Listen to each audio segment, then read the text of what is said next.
Hmm. Oh, interesting.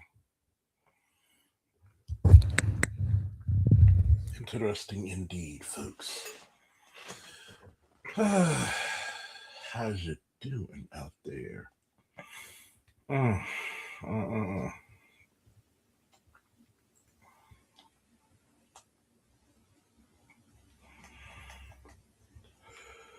Hopefully, everybody's out there well.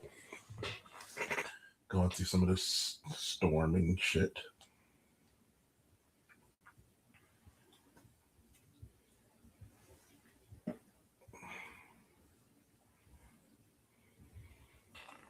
How you all feeling? I don't have much people out here yet, so we'll see what's up.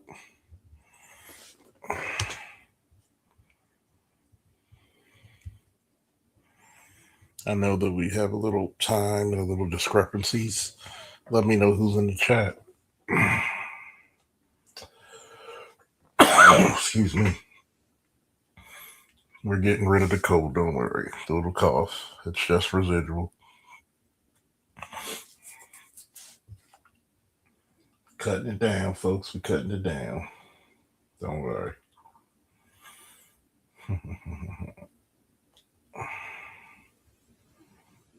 Hopefully everybody's doing well. Not in hell.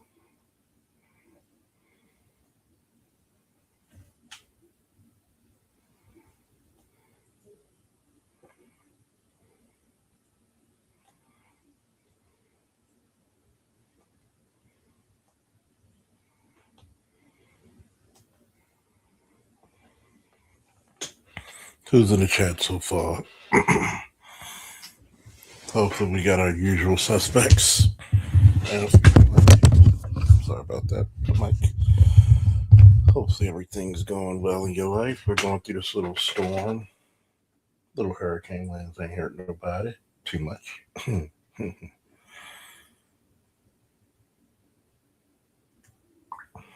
It's all good in the hood. How y'all feeling?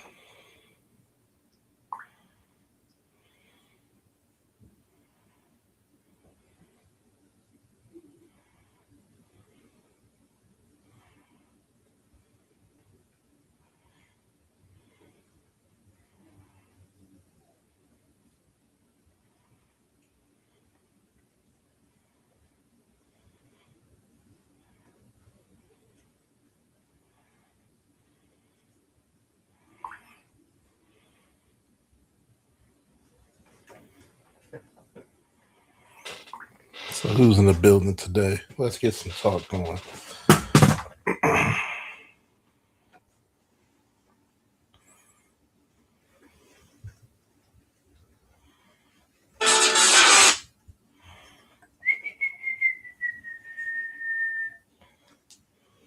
I mentioned this a lot of detail.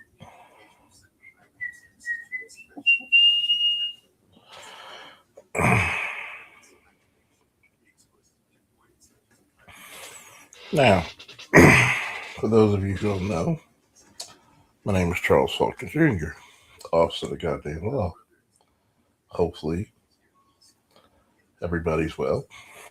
Hopefully, everything's going swell. If not, kind of sucks for you, but we'll get you through there.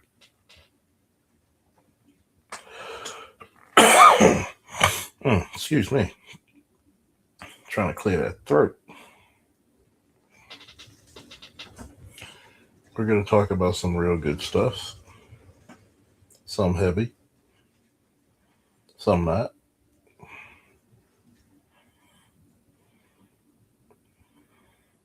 Some interesting, definitely.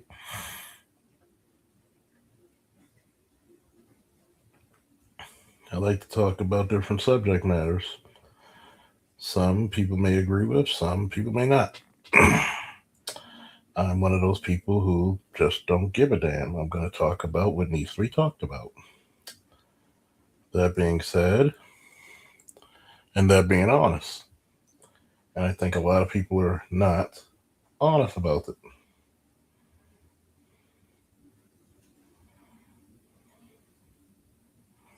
Give me 1 second, folks.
I'm back, folks. Sorry about that. I really want to hear from you. We're going to talk about the subject matter, the differences between the thug and the warrior, because as Sandog so elegantly put it, this is the proving ground. This is for your basic training, your advanced training. Now, when people get upset about certain things, they don't want to hear the truth. Listen, there was one of the biggest misconceptions in our community that the thug is the warrior class. No hell in the world has that ever happened. You will never have the thug in the warrior class. And for several reasons why. Several reasons why. Number one, the warrior class is the refining class. A thug, by definition, is not refined. How can you be a warrior without refinement?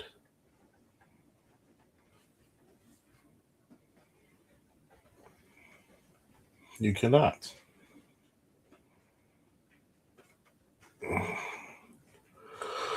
Now, you might say, what is refinement? It's when you take all the impurities, all of the questioning, all of the fears, and you turn that person into a better version, a higher grade. You cannot do that with the thug unless they're willing to change their life and make it better. But usually, do we get that? The answer is no. This is one of the misconceptions because they're willing to do wanton violence on anyone's behalf. And one of the cardinal sins of black men is being the pit bulls of the community. You put yourselves in a position not of power, but of servitude.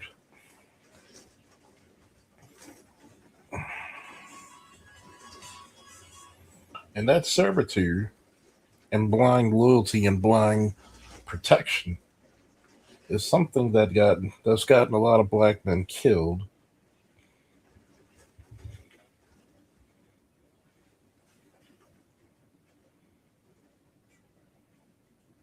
And it can actually be pretty damn disturbing when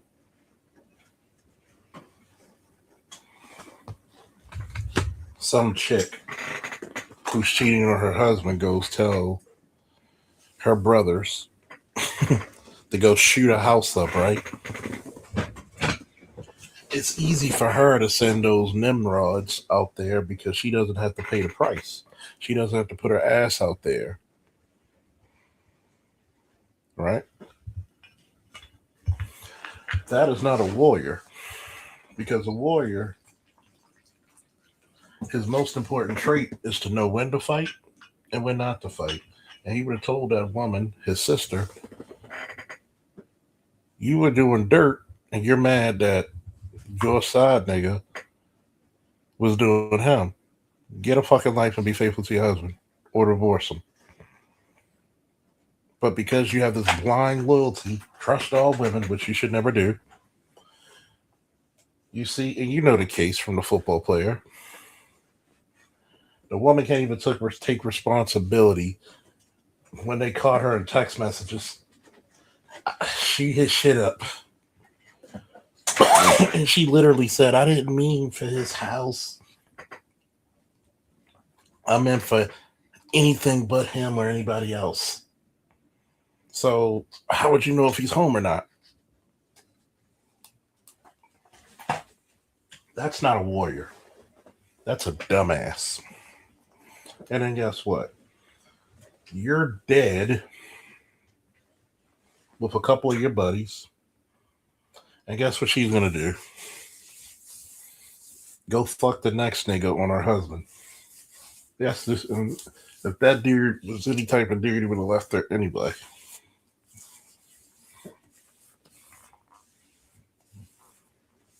It's like I told my friend, I said, most women cheat because most men don't go looking.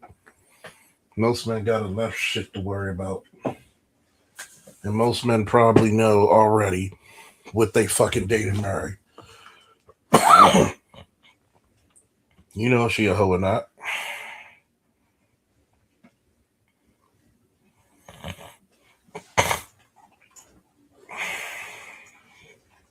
You know it. I just wish people stop acting like this is some new phenomenon shit.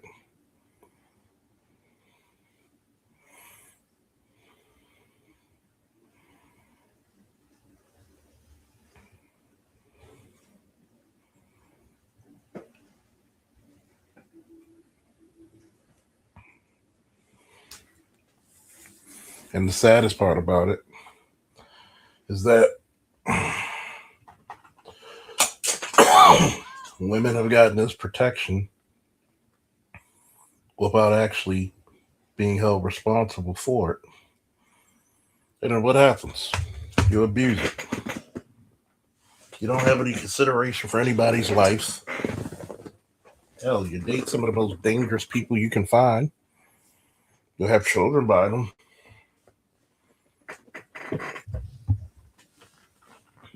And literally go out and have the audacity to get upset.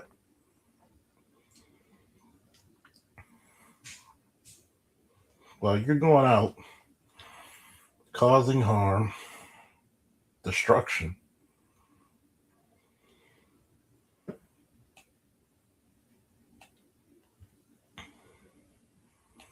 and other stupid shit to other people's lives. For what? For what possible reason?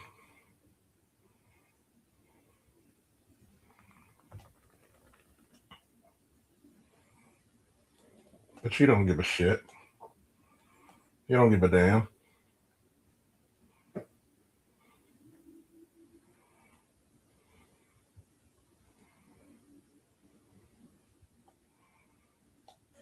You don't give a damn. And the saddest part about this whole experience is a lot of idiots really think they're warriors.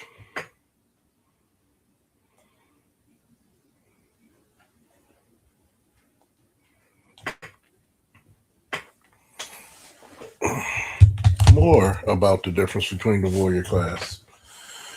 The warrior class is usually the fastest class or the fastest way to get into the upper echelon or in the higher classes. such as this is the reason why it's really hard for me to talk to so many goddamn civilians. You would tell black boys, and in some cases, black girls as well,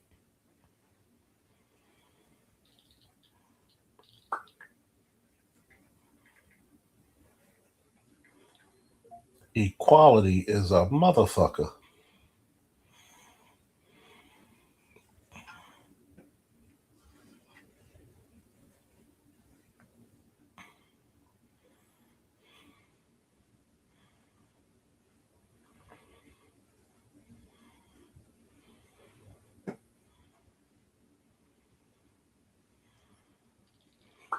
Let's look at this. Young man in Baltimore City can be fresh out the hood, fresh out the projects, wants to go see the world. The most cost effective way for him to go see it is what? The military. I had a chick on YouTube try to, not YouTube, Facebook, try to deny, well, we shouldn't be fighting wars, the white man's wars, but you live in this white country with white benefits.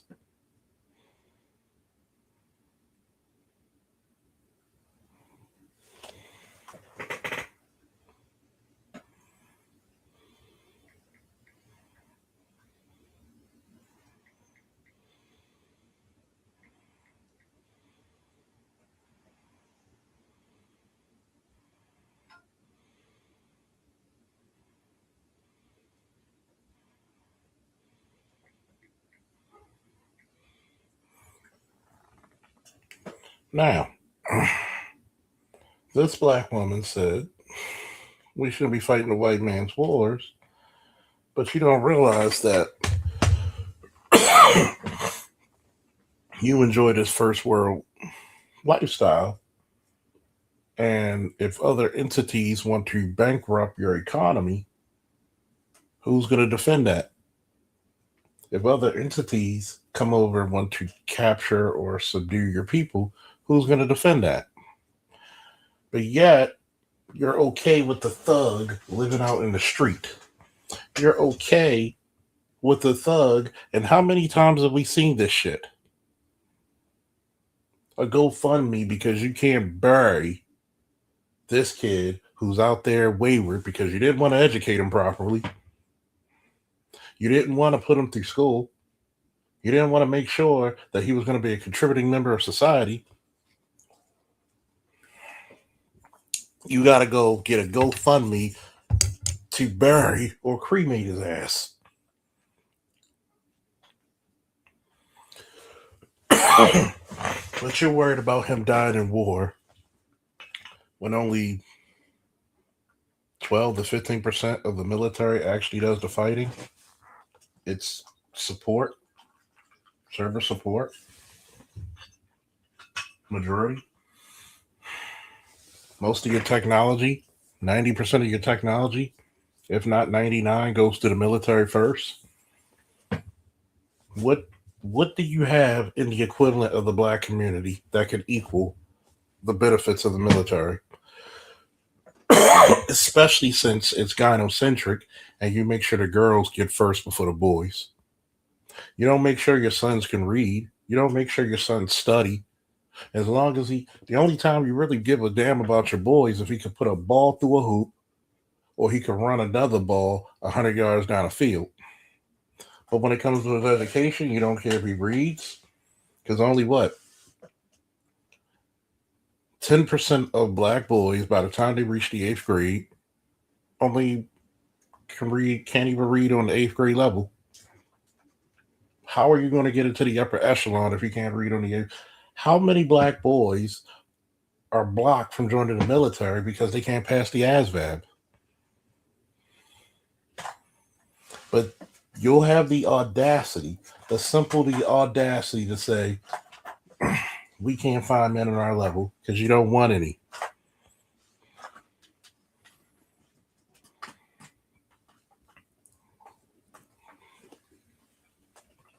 You don't have anything to equal that boy, not even your colleges. Because let's face it,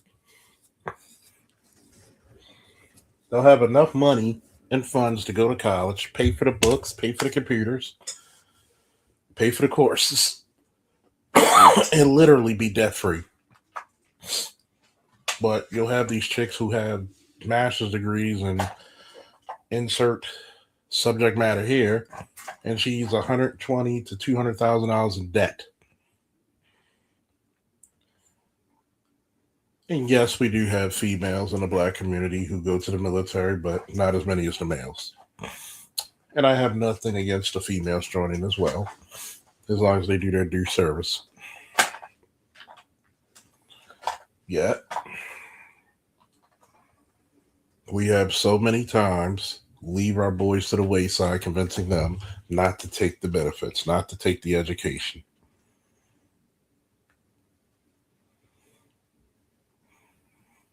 But you don't want to solve that issue. Why? Because you like that, the fact that you can look down upon somebody. You like that.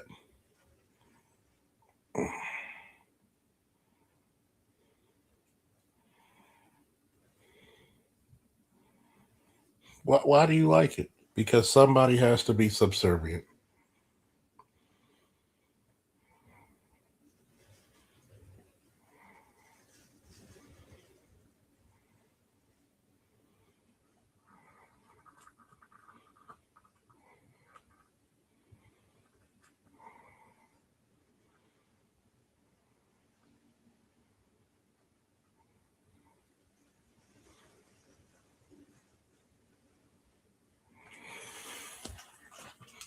You got to think about it, right? They'll talk about dying in the war, but they won't talk about the boys dying in the street. You can't even get your sons to fill up for Amazon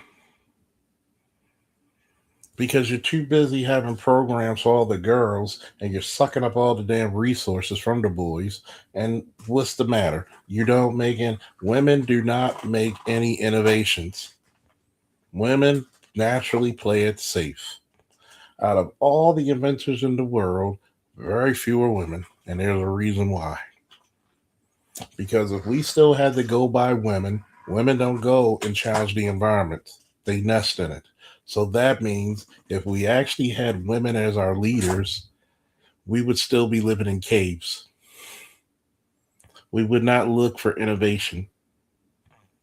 That's the reason why women like to get all these degrees and these little provider jobs, but they still look for a man to pay something.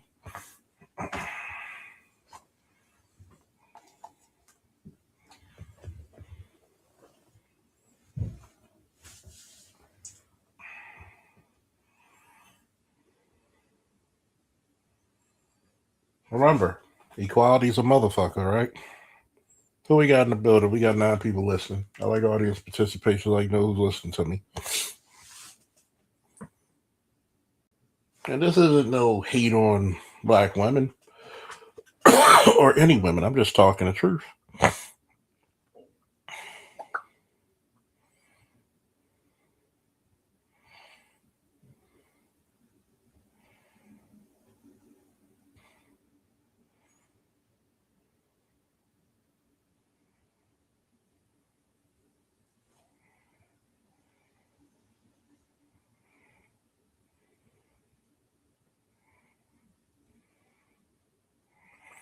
I want you to really think about this, right?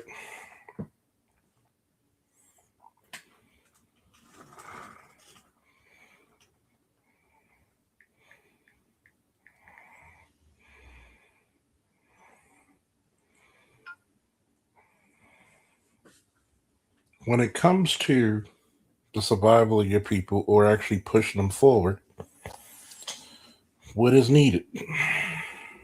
Innovation, education, occupation.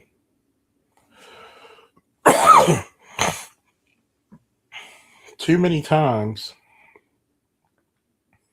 we think that women are supposed to lead, but we have an example of the leadership for our community And we're not overachieving. We're not achieving, period.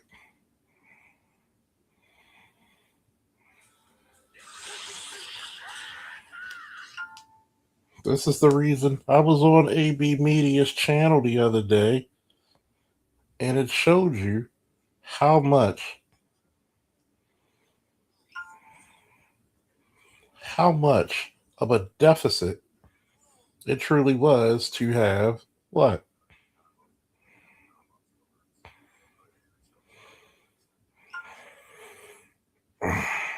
A bunch of people who's supposed to be the most educated. And what happens? The most educated, but your sons can't read. And you're not the most educated. You're third when it comes to women and degrees, just like black men are third.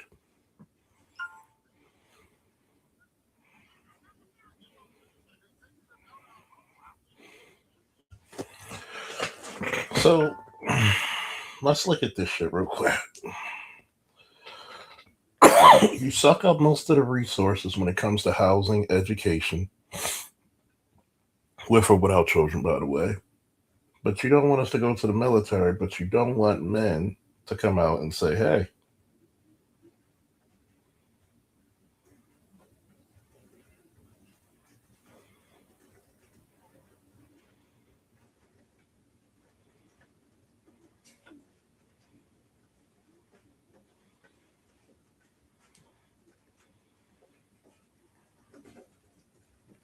what happens when we need men to actually protect? If you don't know how to do such, you're going to be a loss for words. Don't get mad with us for that.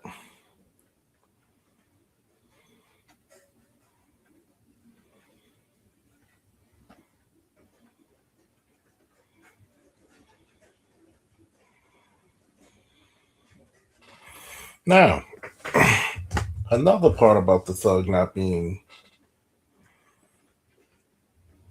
the warrior class is called diplomacy. Very few times you hit a thug sitting down, holding summit, keeping the peace. If anything, they have to pontificate themselves into this bastardized version of masculinity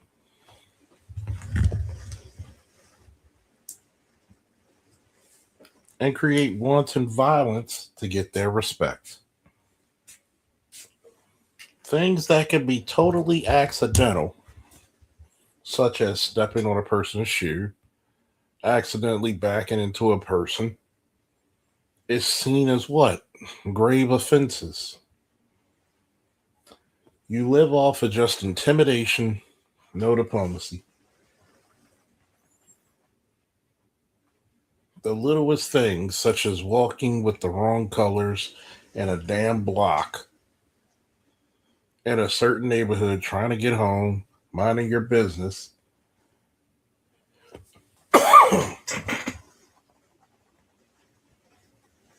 can cause a person to be severely accosted. How many times have we walked in the black community from school and you've seen a large contingency of the neighborhood watch trying to prove how tough they are, fighting people who are defenseless, pulling weapons and guns on people who are unarmed? That's not the warrior class and the warrior way.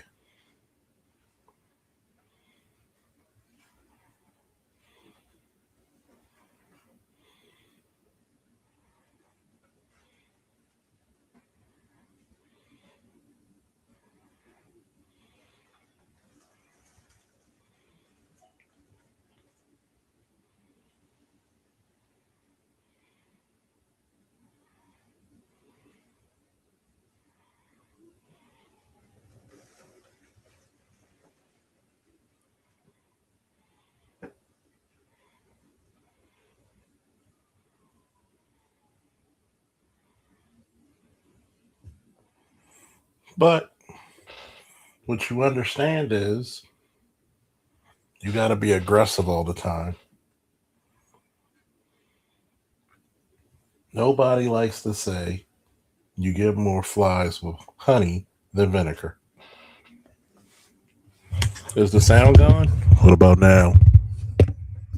Is the sound up? Up. 1, 2, 3, 4, 5, 6, 7, 8, 9, 10. We trying our best with the shoddiness of this shit.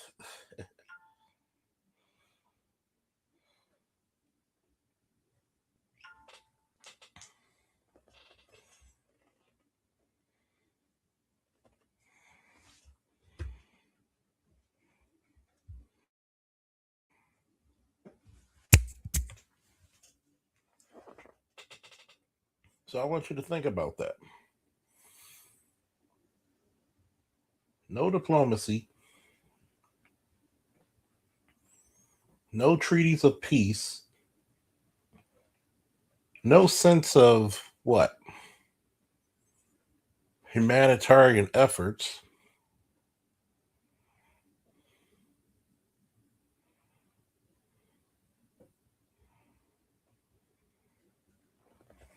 But yet, the same lady's worried about dying in a war zone when there's many cities across America you can't go 2 blocks out without a shootout or somebody getting stabbed or 18 of the neighborhood watch jumping on your ass. Here's my question for a lot of people, right? Why is there such a negative connotation about single mother raised children? Nobody takes that into consideration.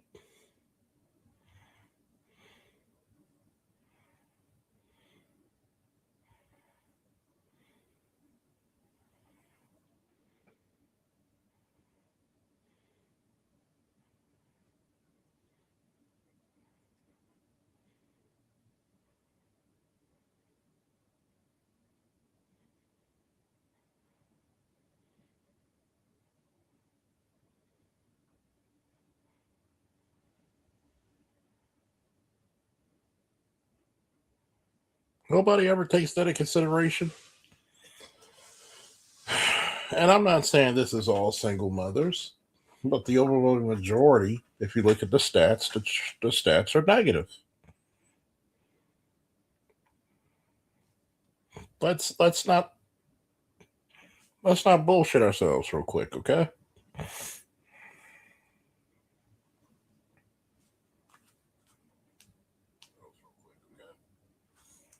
Why is that?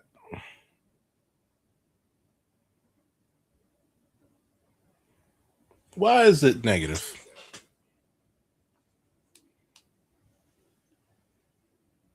Has anybody taken the time to really think about that? Usually has to do with a lack of discipline, always compromising with your children. Real talk.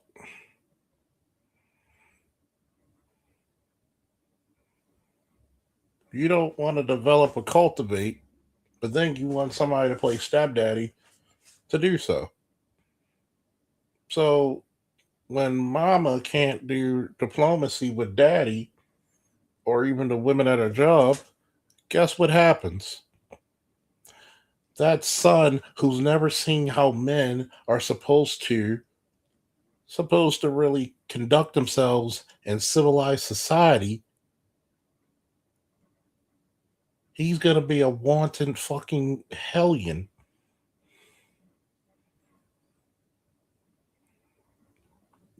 And unfortunately, my friends, both male and female, the most dangerous person in the world is a young man without guidance and direction.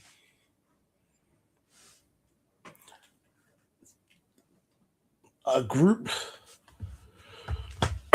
of young men without guidance and direction is like having an atomic bomb leaking radiation before it's even dropped. You already are going to get the effects, and everybody's going to pay. Not just the person who's going to set up the bombers. You're not just the person you're going to be targeting. You're going to get the effects of this shit as well. That same guy who's the bad baby daddy, that's the guy that makes your daughters and granddaughters' little vaginas tingle. You know why? Because she's never seen a better example of a man. She's never seen a true warrior in action. Somebody who could use diplomacy. Somebody who could utilize humane ways to get their point across. She's never seen a man with dignity, respect, and strength stand before her with intellectual prowess that is also what? Not wanted in our community. Let's tell the truth. Like I said last night, Barack Obama would have been considered corny to a lot of you Negroes. That chick who looks like a circus clown that I said last night called Michael B. Jordan corny. A man that outranks you 100 times over. Now, congratulations, Oscar winning Michael B. Jordan. One of, if not the best actor of his generation, Michael B. Jordan. You still think of him as the corny kid that owes you something. But see, this is the reason why the thug is not in the warrior class.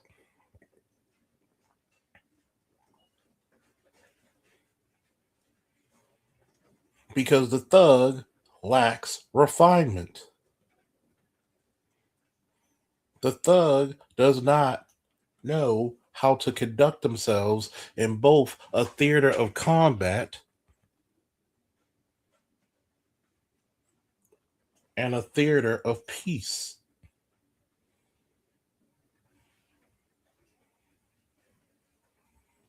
A thug lacks direction,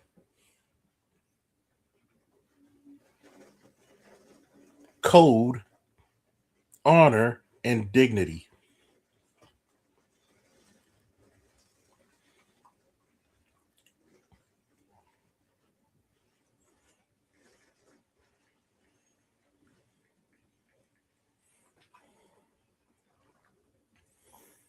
And the saddest part about this is so many ladies are misguided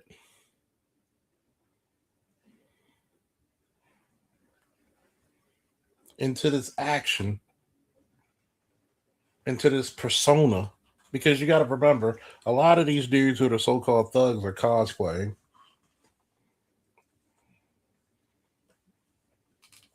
They're no different than going to BlairCon, the San Diego Comic-Con, the Baltimore Comic-Con, the New York Comic-Con. There's Awesome Conjuring. There's no different. They're cosplaying thugs.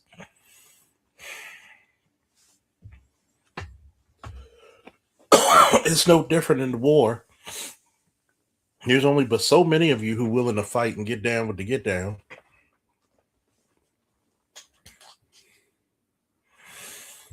That's a good damn question. Do me a favor. Like, share, subscribe.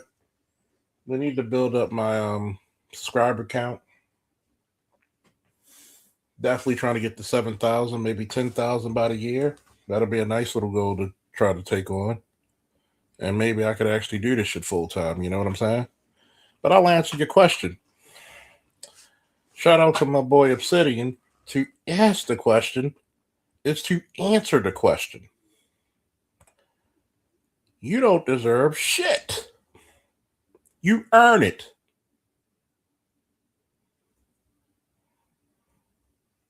I don't deserve my military benefits. I earned them.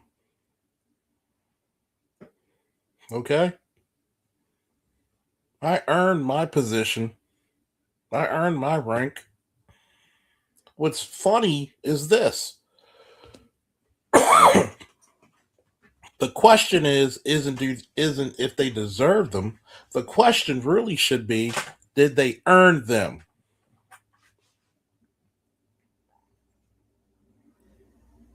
Because if black men is put under more scrutiny than the women, let's look at this.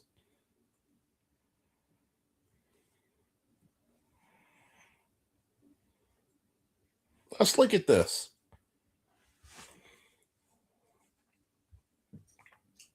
Do black men deserve their rights? No, they earned them. Deserving and earning are two different things.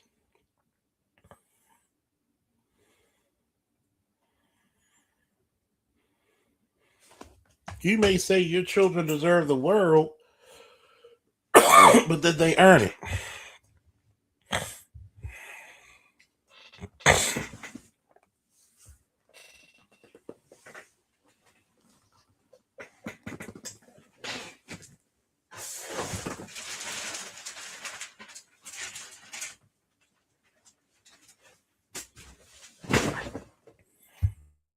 That's something we don't want to talk about. We don't want to talk about the people who earn it. Because the women who are good wives aren't their good husbands.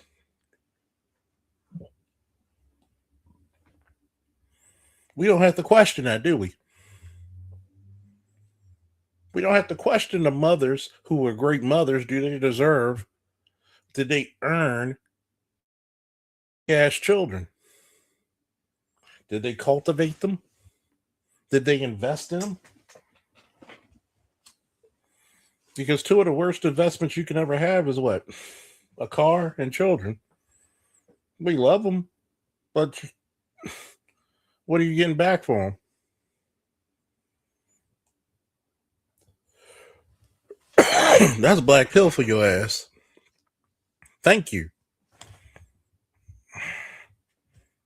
Most black women didn't earn shit in this country, and everyone in the space knows that. That's why I said you got to change the format. Notice I don't get as many people on my channel because I talk about some very black pill dark shit.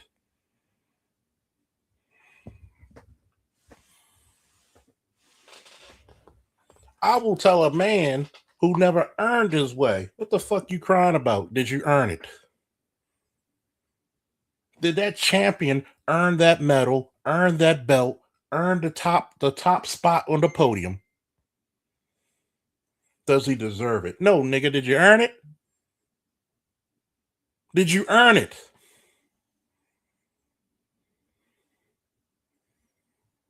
Instead of women in today's society saying, I deserve, talk about what you earned. I would say that to the men. See, here's a secret that a lot of people don't understand. I'm the world's biggest feminist. Huh? Whoo! Can I get a woo for that one? Charles Faulkner Jr. is the world's biggest feminist. Because I believe, since you have the same rights as me, you should be drafted just like my black ass. You should have to sign up for selective service.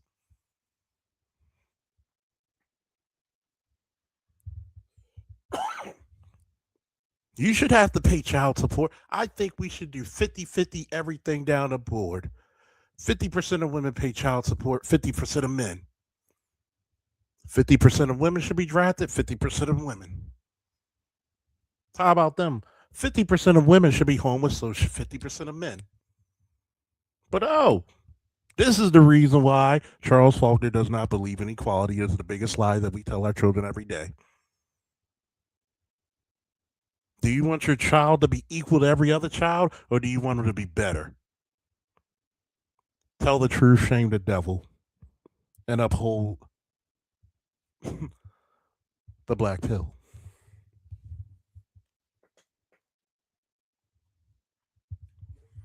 The warrior does not talk about what he deserves. He thinks about what he has earned. See, in male dominated spaces, young boys and young men did not earn the right to speak at the table. That's why sometimes you got to wait outside. And if somebody really gives a fuck about you, they'll bring you inside the tent, the boardroom, and the first thing they'll tell you, listen and shut the fuck up. You haven't earned the right to talk yet. You got to earn your way.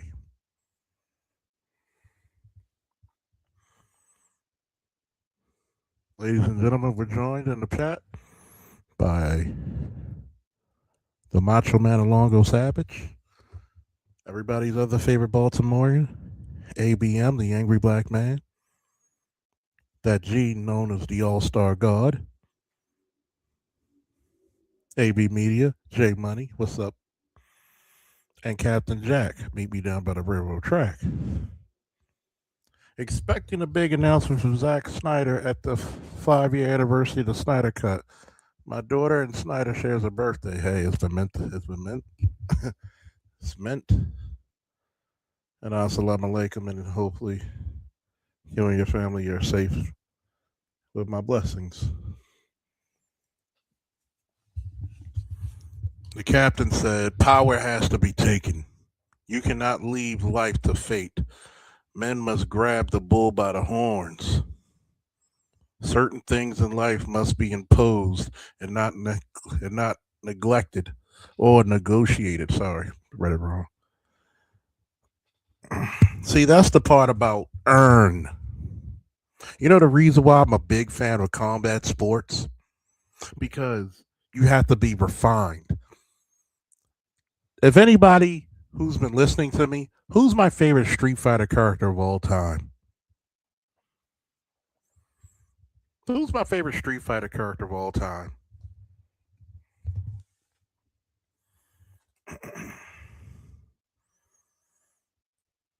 See, I like to ask those questions. If people actually really knew me, they'll get that shit very quickly.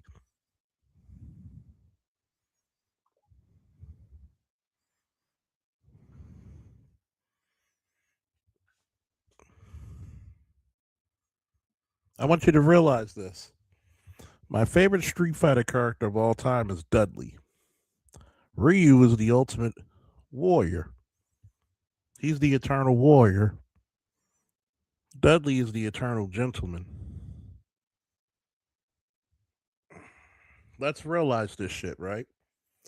One of the quotes from Street Fighter 4 from Dudley was, there's a distinct difference between uncouth violence and refined strength. Why is refined strength so important to the warrior class? Once again, when that warrior goes through his crucible, there's not a goddamn thing he has to prove. What does he have to prove? Why would I waste my abilities and powers on people who don't deserve to see it? That's another difference between the thug and the warrior. The warrior doesn't have to show off. The warrior tamps themselves down. The thug is somebody who has to go and pontificate. They got to go to the club and show out. Spend money on bottles they could buy for $30, $40, but you're spending $250. And you're not even drinking it. You're pouring it on the goddamn floor to impress what? a bunch of ratchet bitches who got their braids done on the porch of a goddamn project step.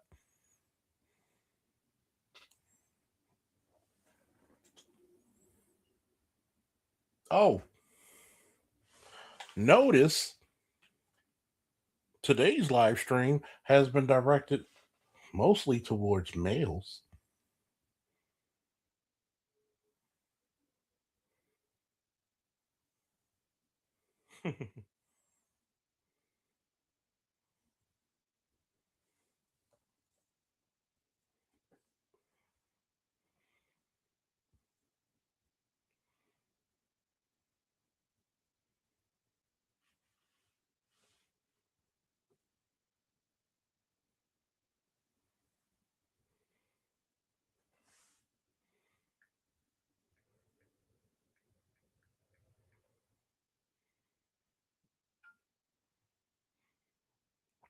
See, what happens when you don't have to prove your power? We're going to go back to our superheroes.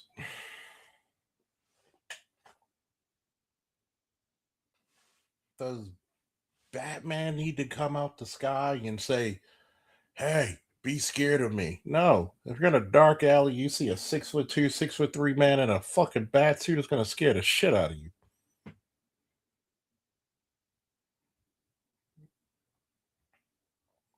When I was with the department and I got out of my patrol car and I wanted to clear a block of 20 people, did I have to say a word if I'm carrying that fucking Coca Cola S Pantone and I'm spinning it on his strap?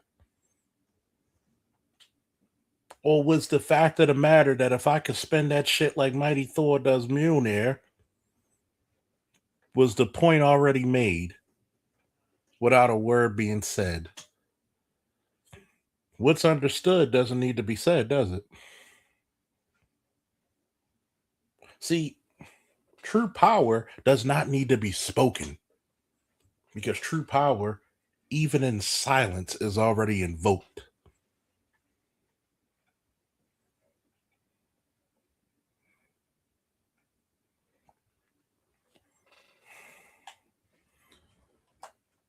I remember a conversation offline that me and Captain Jack had. There's two things that I could say the average male or majority of males have never experienced. Number one, well, there's three things I'll say because you know the first two, I've always said this. Most black men, and most men, period, have never experienced true power and freedom. At least black men have not. Most black men have not. The third is being lusted after.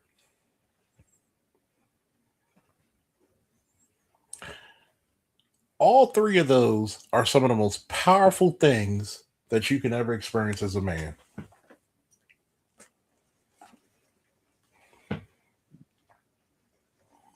And that's one of the few caveats that the warrior and the thug actually do share. Power, freedom, and the lust after factor.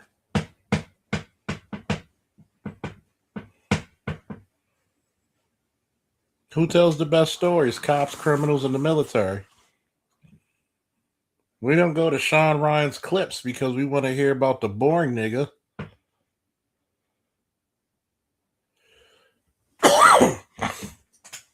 You think Brandon Tatum would have 2-3 million subscribers if he was a goddamn computer analyst?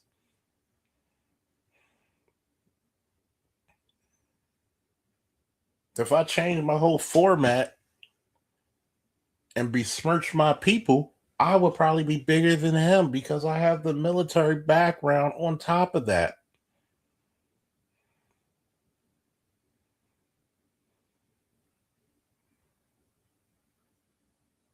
Why do you think a place like YouTube tries to suppress my viewership and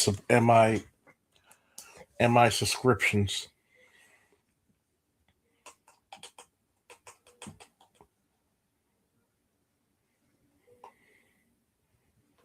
See, Kevin was the godfather I'm the god of war. I'm the son of a bitch the place needs. If you've learned something about me in these last 11, almost 12 years, I'm one of the guys that when you came after our best and brightest, you send a motherfucker like me.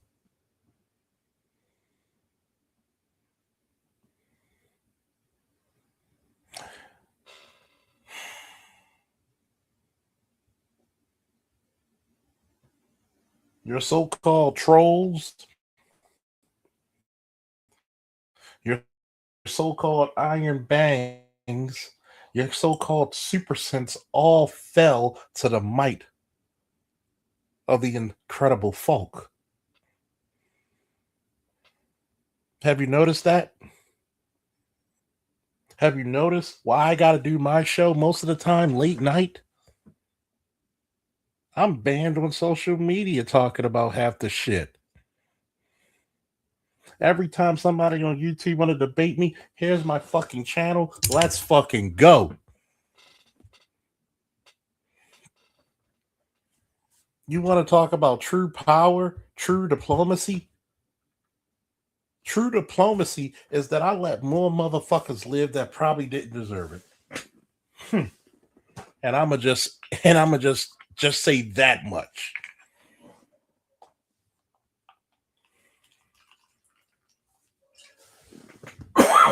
The difference between the thug and the soldier is that the soldier or the warrior plays two things. The thug is uncouth violence. The warrior is not only just refined strength, he plays both God's mercy and God's will. I am both God's grace and his will.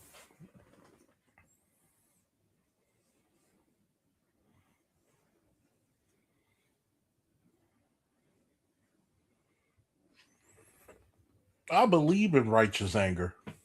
I believe in the one above sometimes bringing out somebody's judgment. If you haven't realized, I'm a fan of the Old Testament.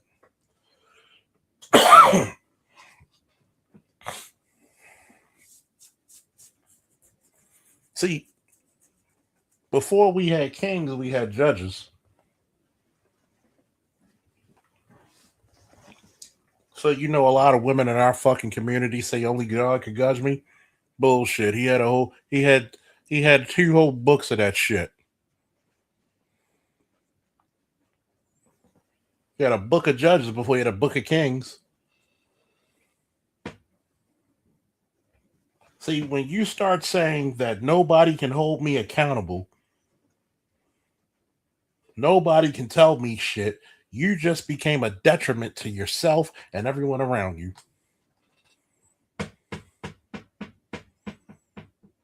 Because no accountability breeds nothing but destruction, stagnation, and failure. This is the reason why your community keeps walking into the proverbial room and getting hit in the head by that same goddamn rock each and every time. Throughout history, it was the mother's job to teach the boy how to conduct themselves, and the girl how to conduct themselves in society. It was the mother's job to prepare him for when that father or the father figures or the men of that society ripped him, sometimes violently, from his mother's underneath his mother's skirt to show him the ways of warriorship. It was the mother, it was the father who looked the boy in the eye, patted him on the shoulder, shook his hand, and it was the mother who said, "Come with your spirit held high or die on your shield."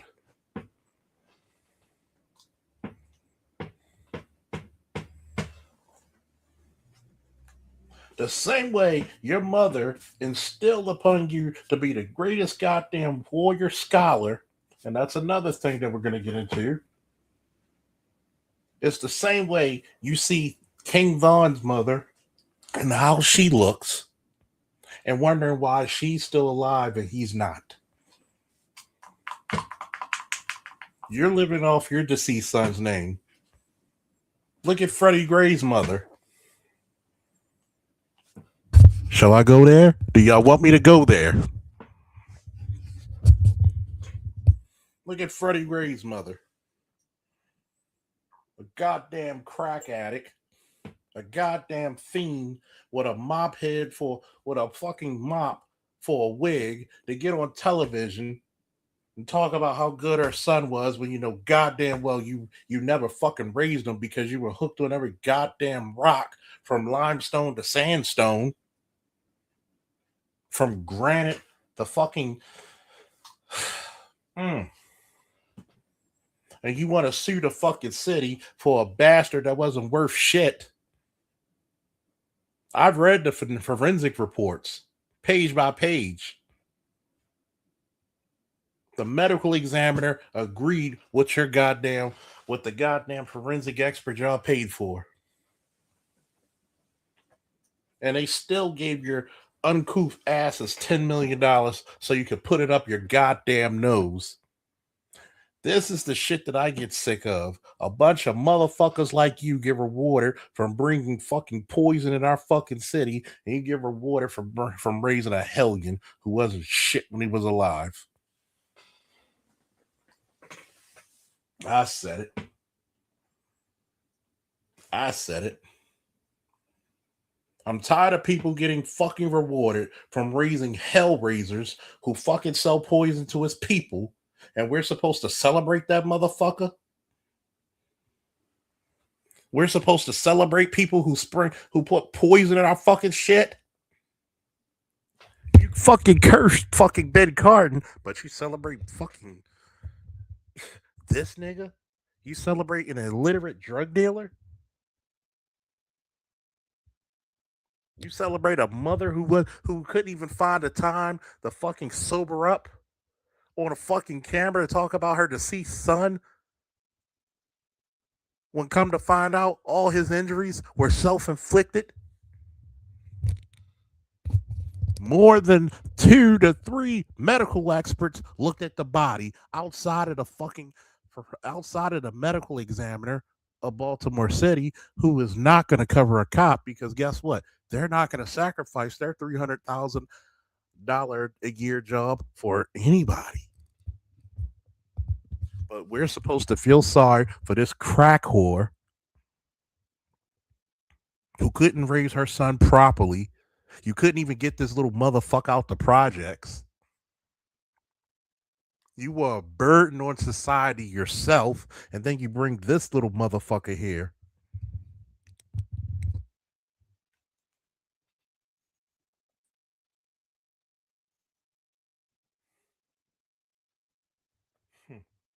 You ain't never lying, AB.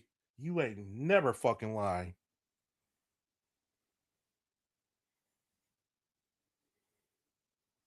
You ain't never lying, AB. Let me get back to my little rant real quick. See, there's some shit I could talk about because I'm from the city and I worked for the city for almost 2 decades. I'm supposed to celebrate and hold in veneration of a fucking crack addict? You could even take the least you could do as a parent if you started the projects is take your fucking kids out of them.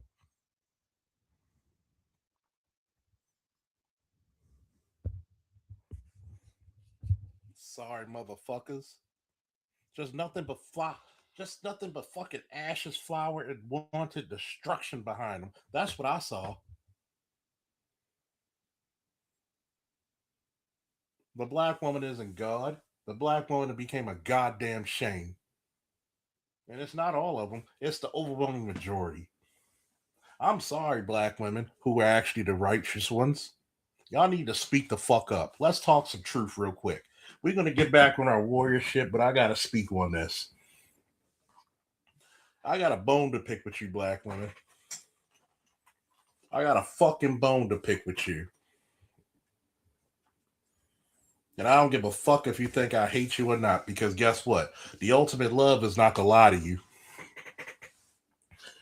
You motherfuckers need to speak up. If you don't want your image to be besmirched, if you don't want to be damaged within social media, you need to speak up and say, those bitches don't speak for us.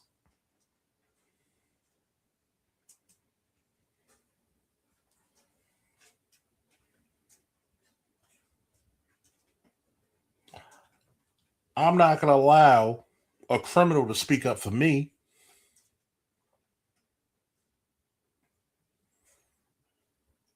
Black men do not allow child molesters to speak for them.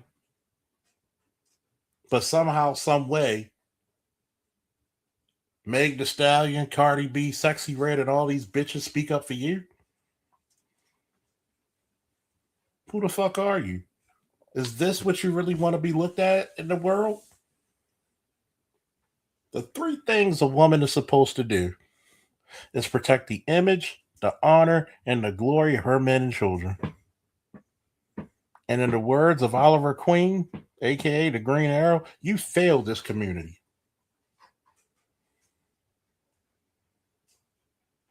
Even a simp will protect you, but you don't even protect the simps. You'll sell out the simps just so you don't have to take the fucking blunt of the fucking damage. And that's that shit I don't like. Shout out to Chief Keef.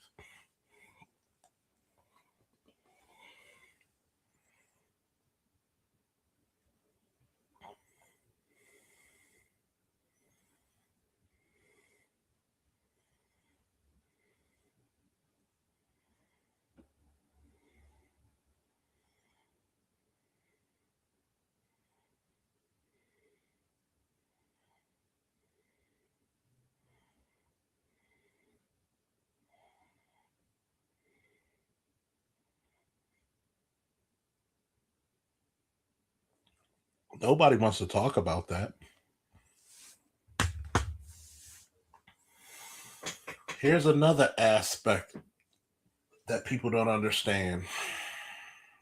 The warrior versus the thug.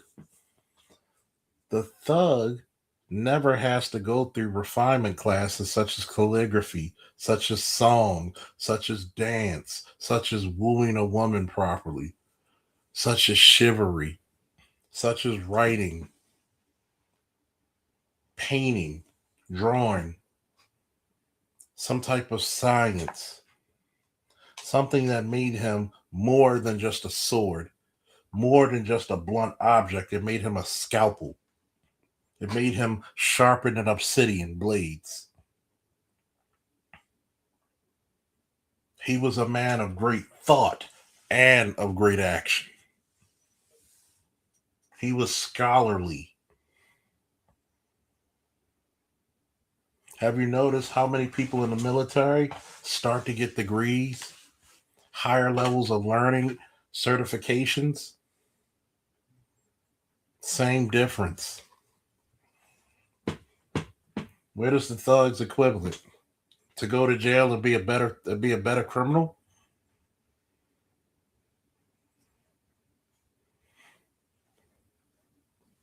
Man, y'all don't want to hear me talking anymore.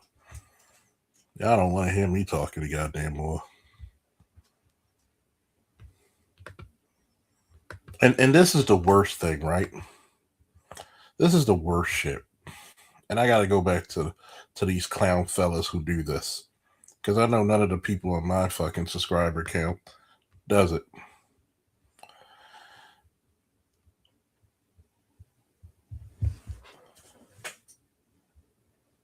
You should never be afraid to be yourself. If you're not a thug, why are you dressing like one? Why are you trying to act like one? Why are you trying to put the uniform of a thug on and then get upset how the world treats you like one?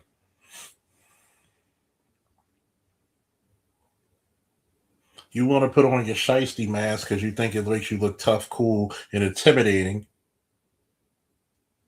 But you can only intimidate something so long before it bites back on you. You can only slap an animal so long before, out of just fear, it bites you.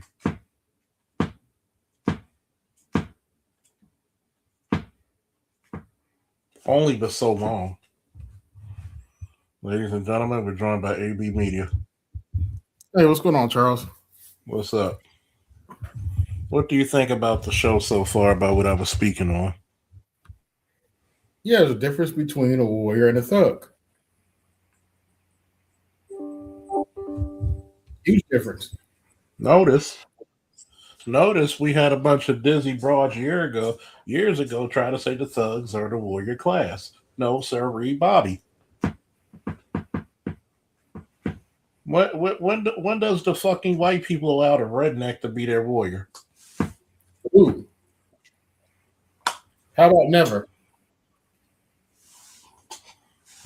Does the Japanese allow the Yakuza to be their warriors? No. Nope. Does the fucking IRA, does Great Britain allow the IRA to be celebrated? No. So why do we have our criminal element celebrated? Because those are the only men they can control. You can only control a wild dog for so long. Oh, that part.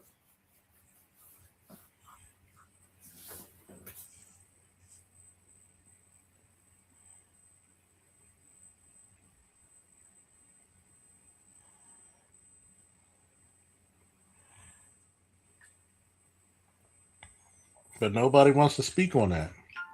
I know I'm losing viewers.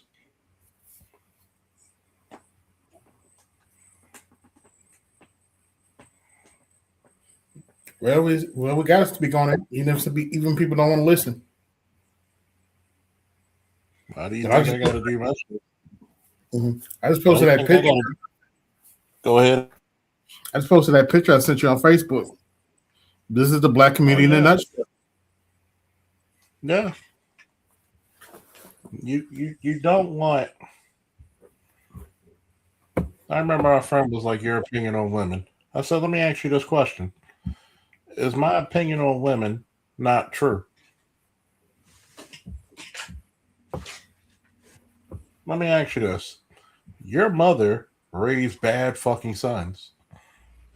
You've seen my opinion in your household growing up.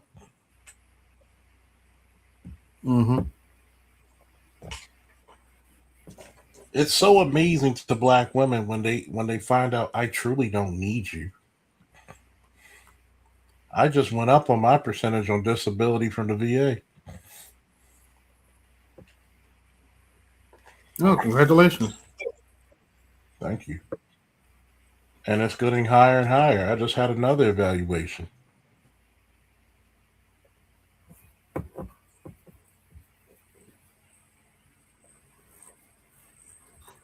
So, with that being said and everything being fair, my opinion on women stands. Women have fallen at the wayside. Men have gotten better. Mm-hmm. Men have gotten worse. No, they didn't.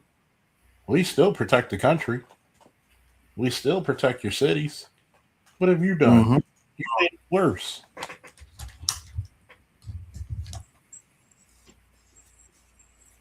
But then you go out of your fucking ass to tell us some what? Some phony shit.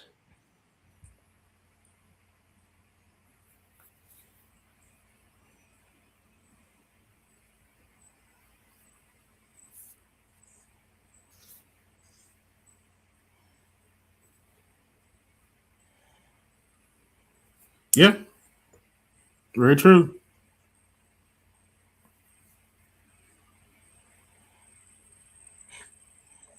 I want people to realize this. sometimes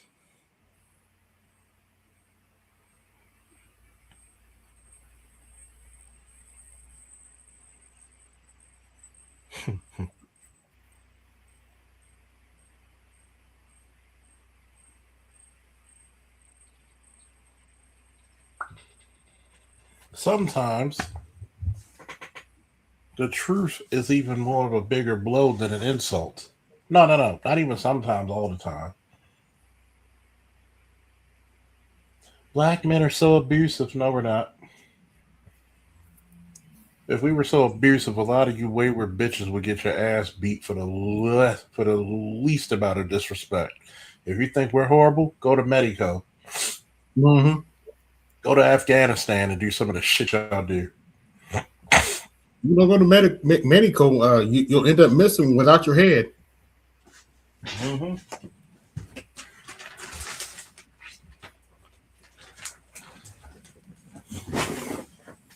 You bragging about you're bragging about interracial dating, but how many of you motherfuckers come up missing because of it?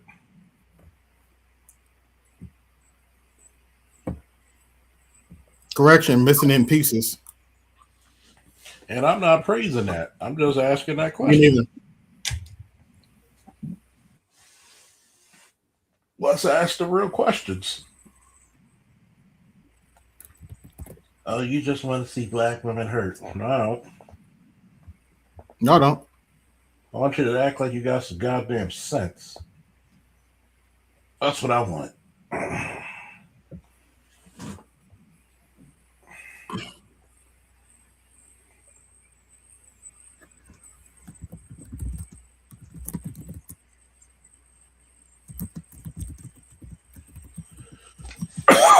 That's not fair. That's not fair. Fuck it. We all ain't shit at some point.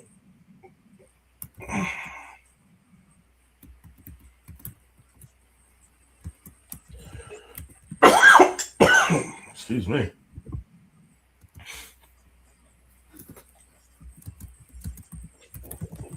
Let's talk about some more shit.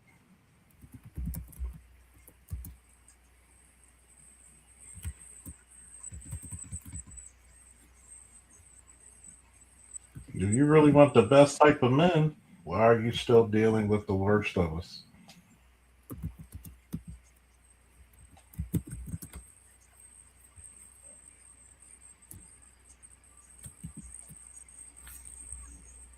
I'm just asking.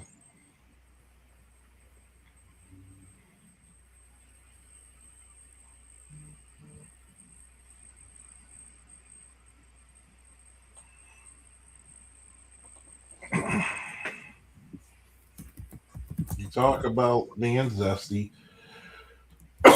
You talk about all this other shit, but what are we doing? I'm sorry, black women, that gay man is not going to save you.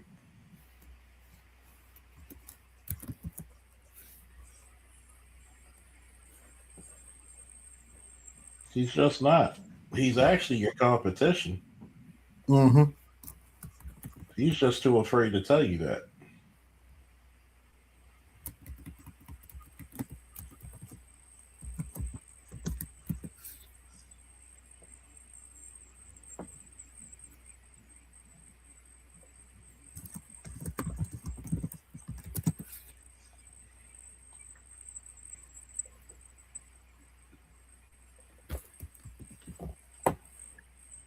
Yep. But nobody wants to hear that. That those Democratic Party people, they're not going to save you. No. It's going to be that damn man. Okay. Oh, I don't know if you heard the Wicked Witch of Miami, Gabrielle Union, came out and said black men were weak for not voting for Kamala. This the same bitch who took a fucking minor to a fucking gay parade. Remember what I always say? We should not listen to the stupid, ignorant, and the desperate. She's a fucking witch. She's a coven witch. She is the enemy of man. Okay? Gabrielle Union, and I want you to hear this because nobody ever said this before. She is Lilith given form. She is the queen of monsters. First of all, it shows you how weak Dwayne Wade is. Mm-hmm. You want to talk about domestic violence? Take my minor child to a goddamn gay parade, and they fucking having a boy.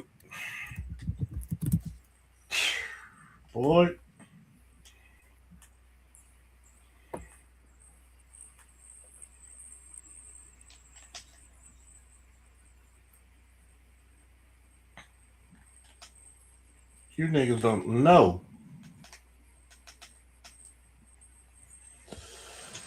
You niggas don't know. I would have been in jail. I'd have been in jail. We're too weak. But then you always look for us to vote for you. Pick one. Pick one. We're too weak or what? Mm-hmm.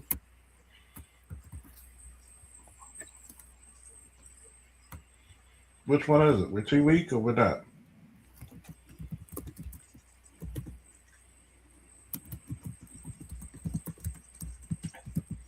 We're too weak, but you still want us to do shit for you. You want our money, you want our resources, but we're too weak.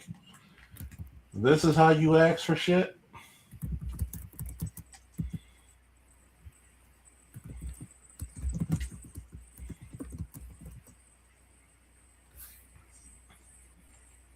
This is how you coerce black men, calling them names and calling them weak. God damn, you know what I say? Well, bitches like you who need enemies.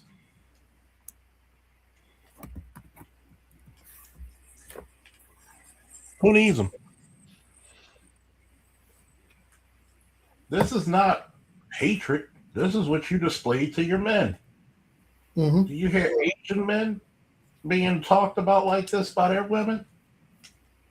Every man in the fucking country has taken L's. The Japanese woman didn't lead the Japanese man. He had 2 atomic bombs dropped on him. He's the ultimate loser. The Native American woman didn't leave her man. Nope.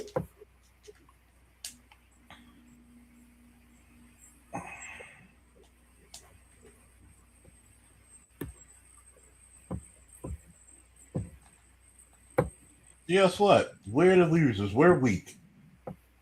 We're this. We're that.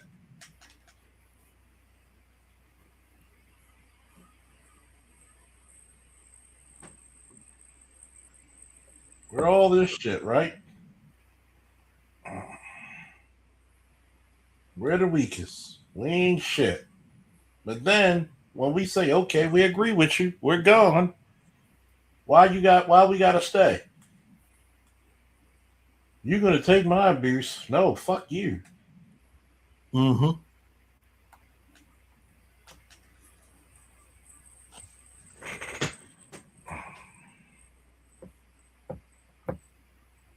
You don't want us to be happy.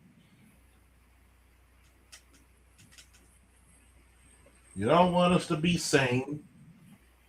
What must we do for you to leave us the fuck alone?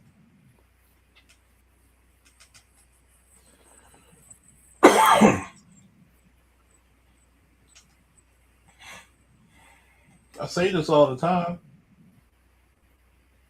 You don't have respect for men. I had to tell my friend today, I'm not the average motherfucker. Mm-hmm. By every metric you can measure a man, I'm not the average motherfucker. By physical, emotional, mental, and spiritual, I'm not average.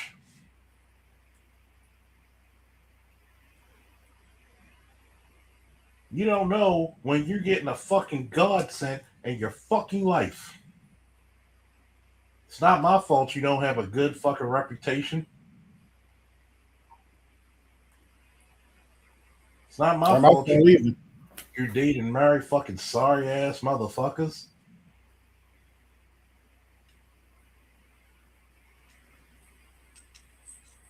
So I thought you wanted to go bark like a dog for a white man. Oops, I say that out loud.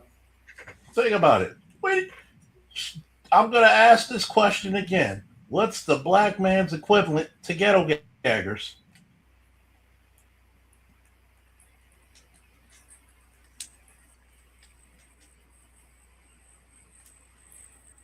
There is none.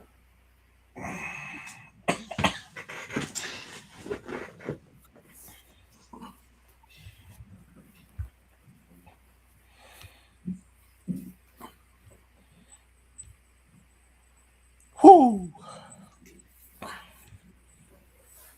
We freed these bitches from bondage and they left us. You know why? Because they were never your bitches in the first place. Mm-hmm. Think about it. We never had atomic bombs dropped on us. We freed the fucking Union. Multiple times. We liberated Europe and Africa and the Pacific. You got the greatest man on earth, but you bitches don't even know how to fucking act.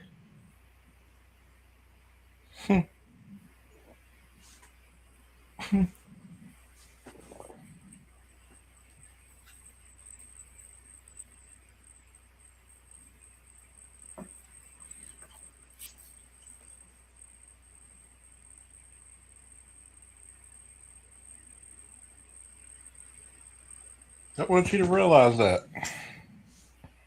The link's in the chat if anybody wants to come up. Mm-hmm.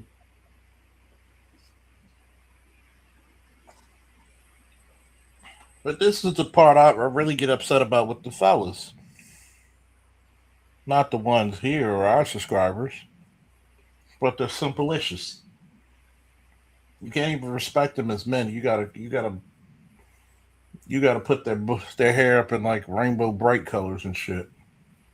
You Mm-hmm. motherfuckers see this shit in this community every day, being driven into fucking hell, and you got nothing to say about it, right?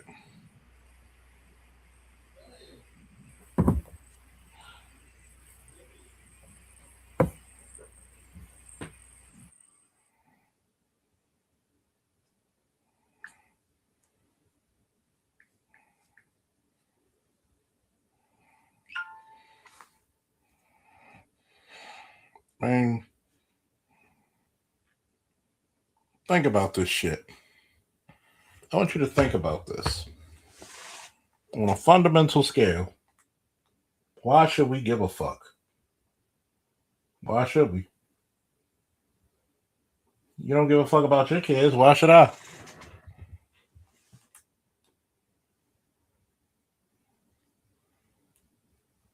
Why should I give a fuck about your kids? You don't.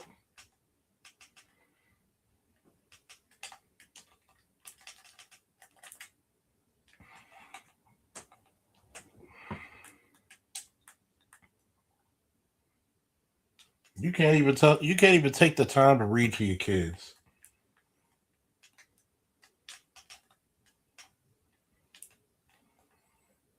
I've been a wrestling coach for 20 years before I stopped.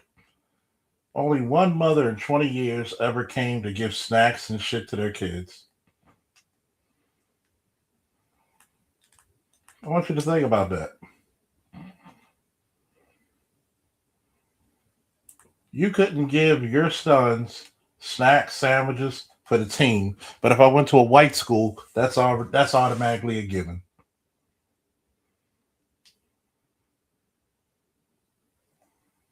You selfish bitches.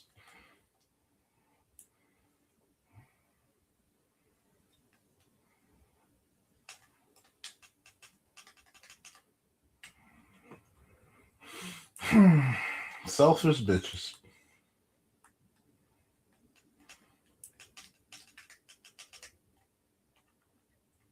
Why should I care if you don't? That white man ain't gonna save you.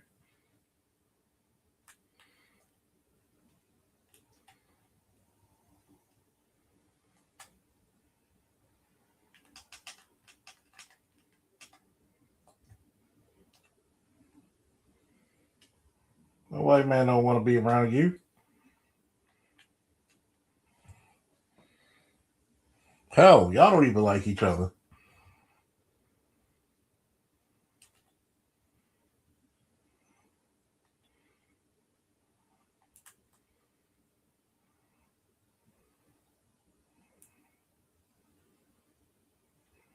Y'all don't even like each other. This is what you tell us. Y'all don't even like being around each other.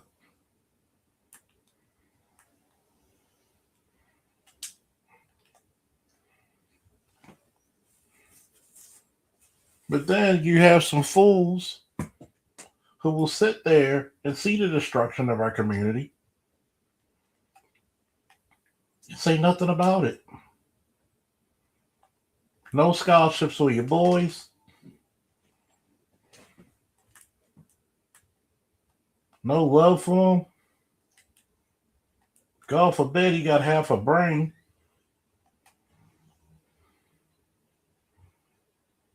You all alone in the black community if you're smart. Tell me, folks, if I'm lying.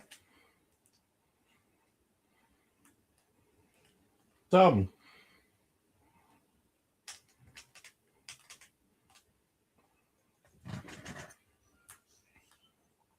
We've all been there. Don't like comic books or anime or science. Nobody likes you. If you're something she can't comprehend or control, nobody likes you.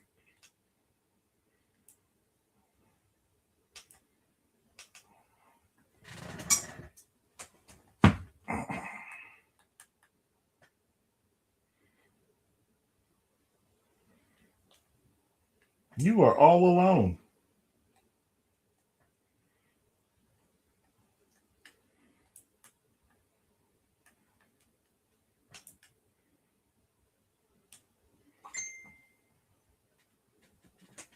God forbid for that. And guess what? I tell you, don't chase Keishas.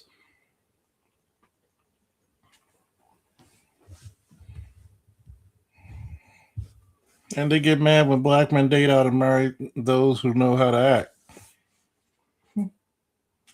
I mean, it is what it is in my book.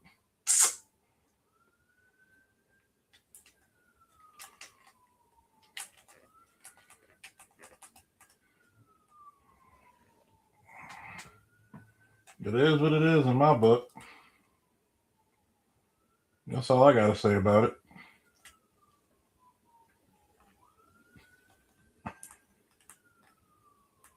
If she doesn't like you, don't force it. I'm not into interracial dating. No offense to people who do.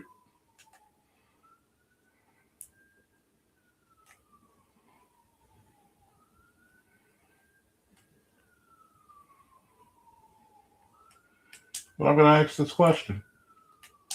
Why go somewhere where they don't like you? Why keep taking the abuse? There's nothing you're going to do to make her like you more.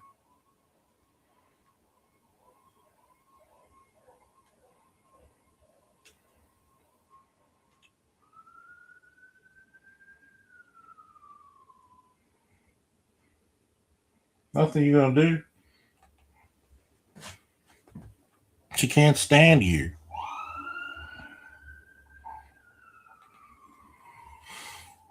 That's the messed up part about it.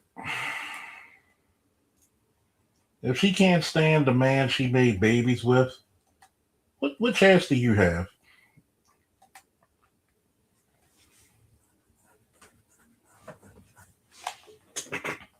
That's all I'm going to say. What chance do you have?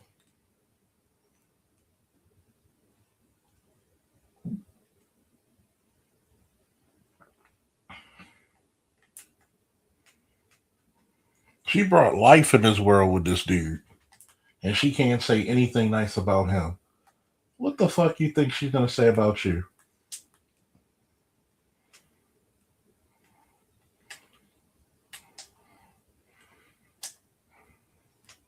What you think she's gonna say about you?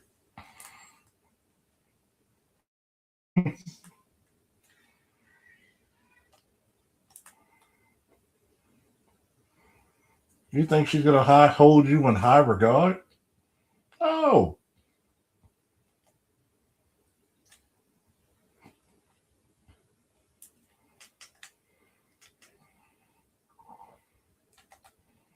no.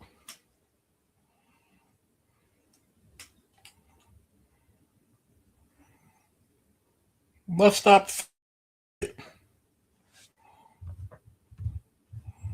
And black man, a lot of us got to be realistic with ourselves. It's okay not to be liked by everybody.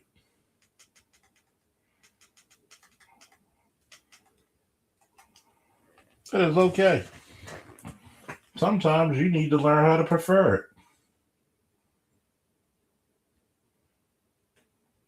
Sometimes you need to stand on your own goddamn square and say, hey, I'm my own man.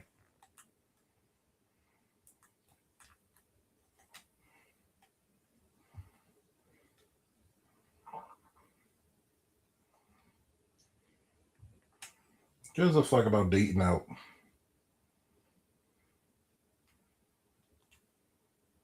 You don't date out to go nana and a boo boo. You date out because you found love. You found acceptance.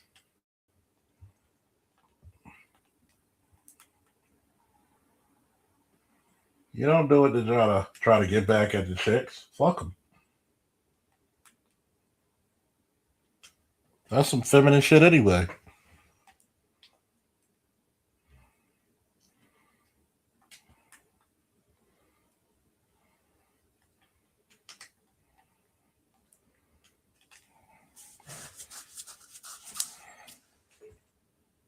Anybody else coming up? Links in the chat. I'm just gonna say, when you want to be the true warrior of your life, a true fighter and a true purpose, you gotta be comfortable being uncomfortable. You really do. You really do.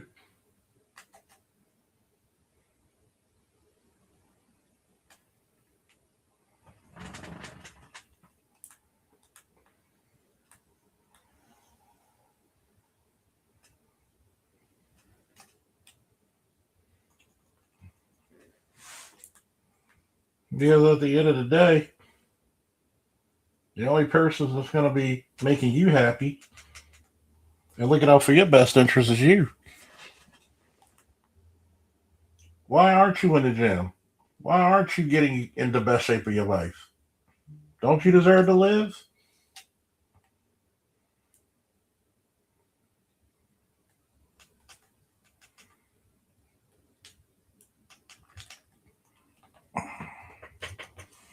What happened with that? The problem is when you talk to a lot of black men, they don't think they deserve better.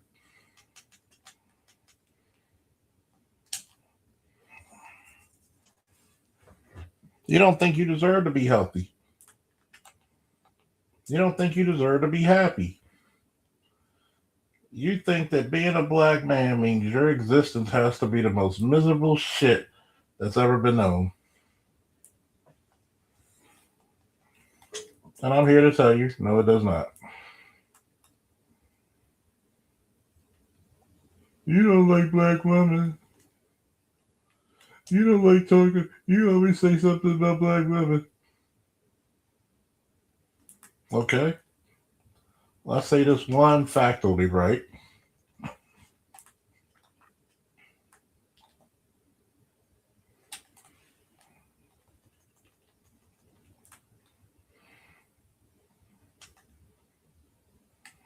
Let's say this one fact about black women. And I love black women. I date them. So Are y'all really good at treating your sons well, your daughters? Because every goddamn time you see a black woman and their mother, they don't like each other. Their sons are either in and out of jail or they're not,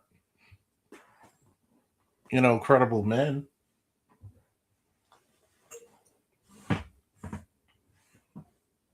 That's not me. This is what we all witness.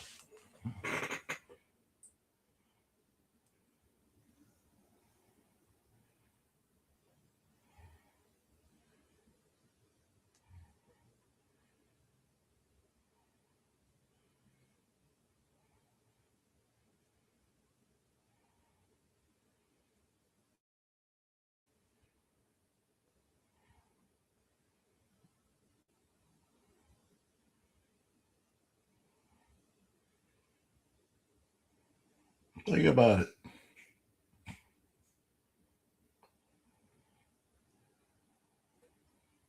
You don't even think you deserve the best. You don't think that you deserve to be heard.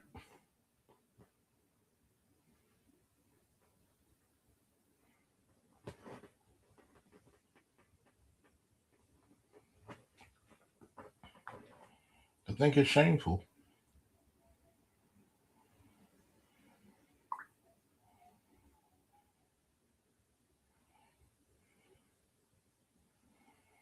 Everybody wants this mythical thug, but you're gonna call a motherfucker like me to escort him out.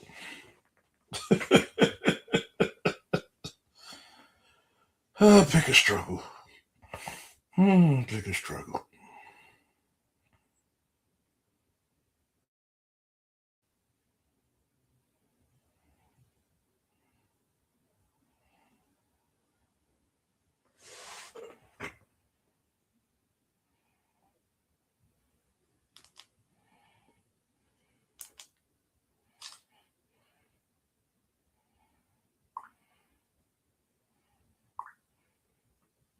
That thug is not gonna save your universe.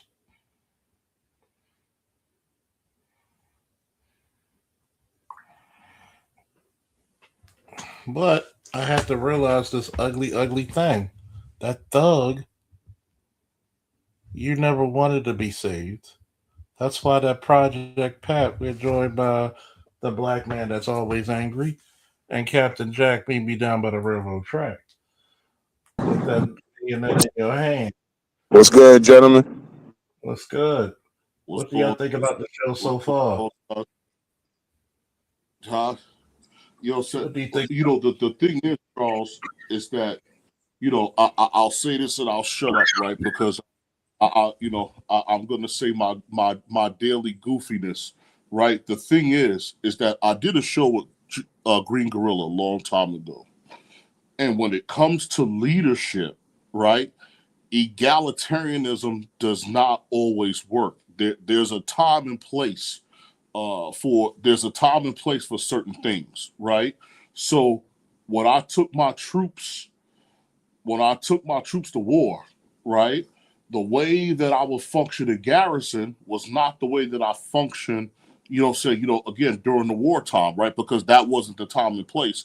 Taking care of my soldiers was making sure that they had the training, the materials, and other resources they needed to come back home alive in one piece, right? So, whereas in garrison, hey man, take a load off. Here's a slice of pizza. We're going to crack some jokes, park the tanks and everything else, right? So taking care of your troops sometimes, right, is a good time in pizza.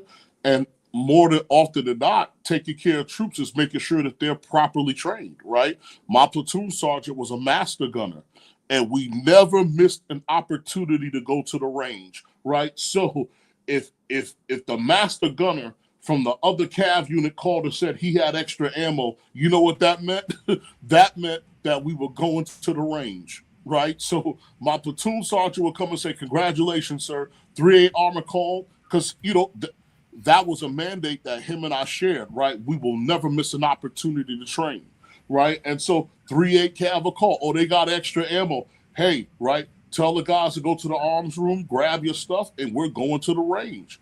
So taking care of your troops is not always giving them the things that are fun, right, and that are nice. It's also making sure that they are trained and prepared, right, for the real dance, and especially if they can go to the real dance and come back in one piece. And the thing is, what people don't understand is power is the ability to influence change. So as a result of whatever broke our culture, we have a misunderstanding of what a warrior class actually is, right? And so what would happen is, in order to change our community, man, you would simply have to seize power, right? So what does power do? Power creates stakes, right? And so, because these are the reasons why people challenge power, right? So power will create stakes. So it changes the game, right? And so some people will have to change their strategy. It draws attention, right? Power also implies authority, right? And people will always test authority, right? It creates imbalance, right? It generates fear because people fear of losing what they have. And in this instance, they fear of losing autonomy, identity, opportunity.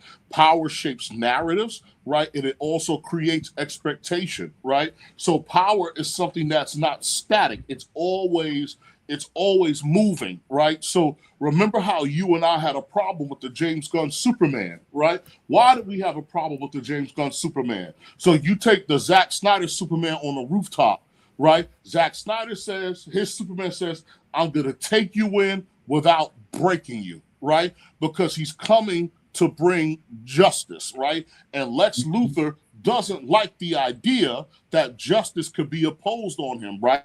Because prior to that, he was the one in control of all of this stuff.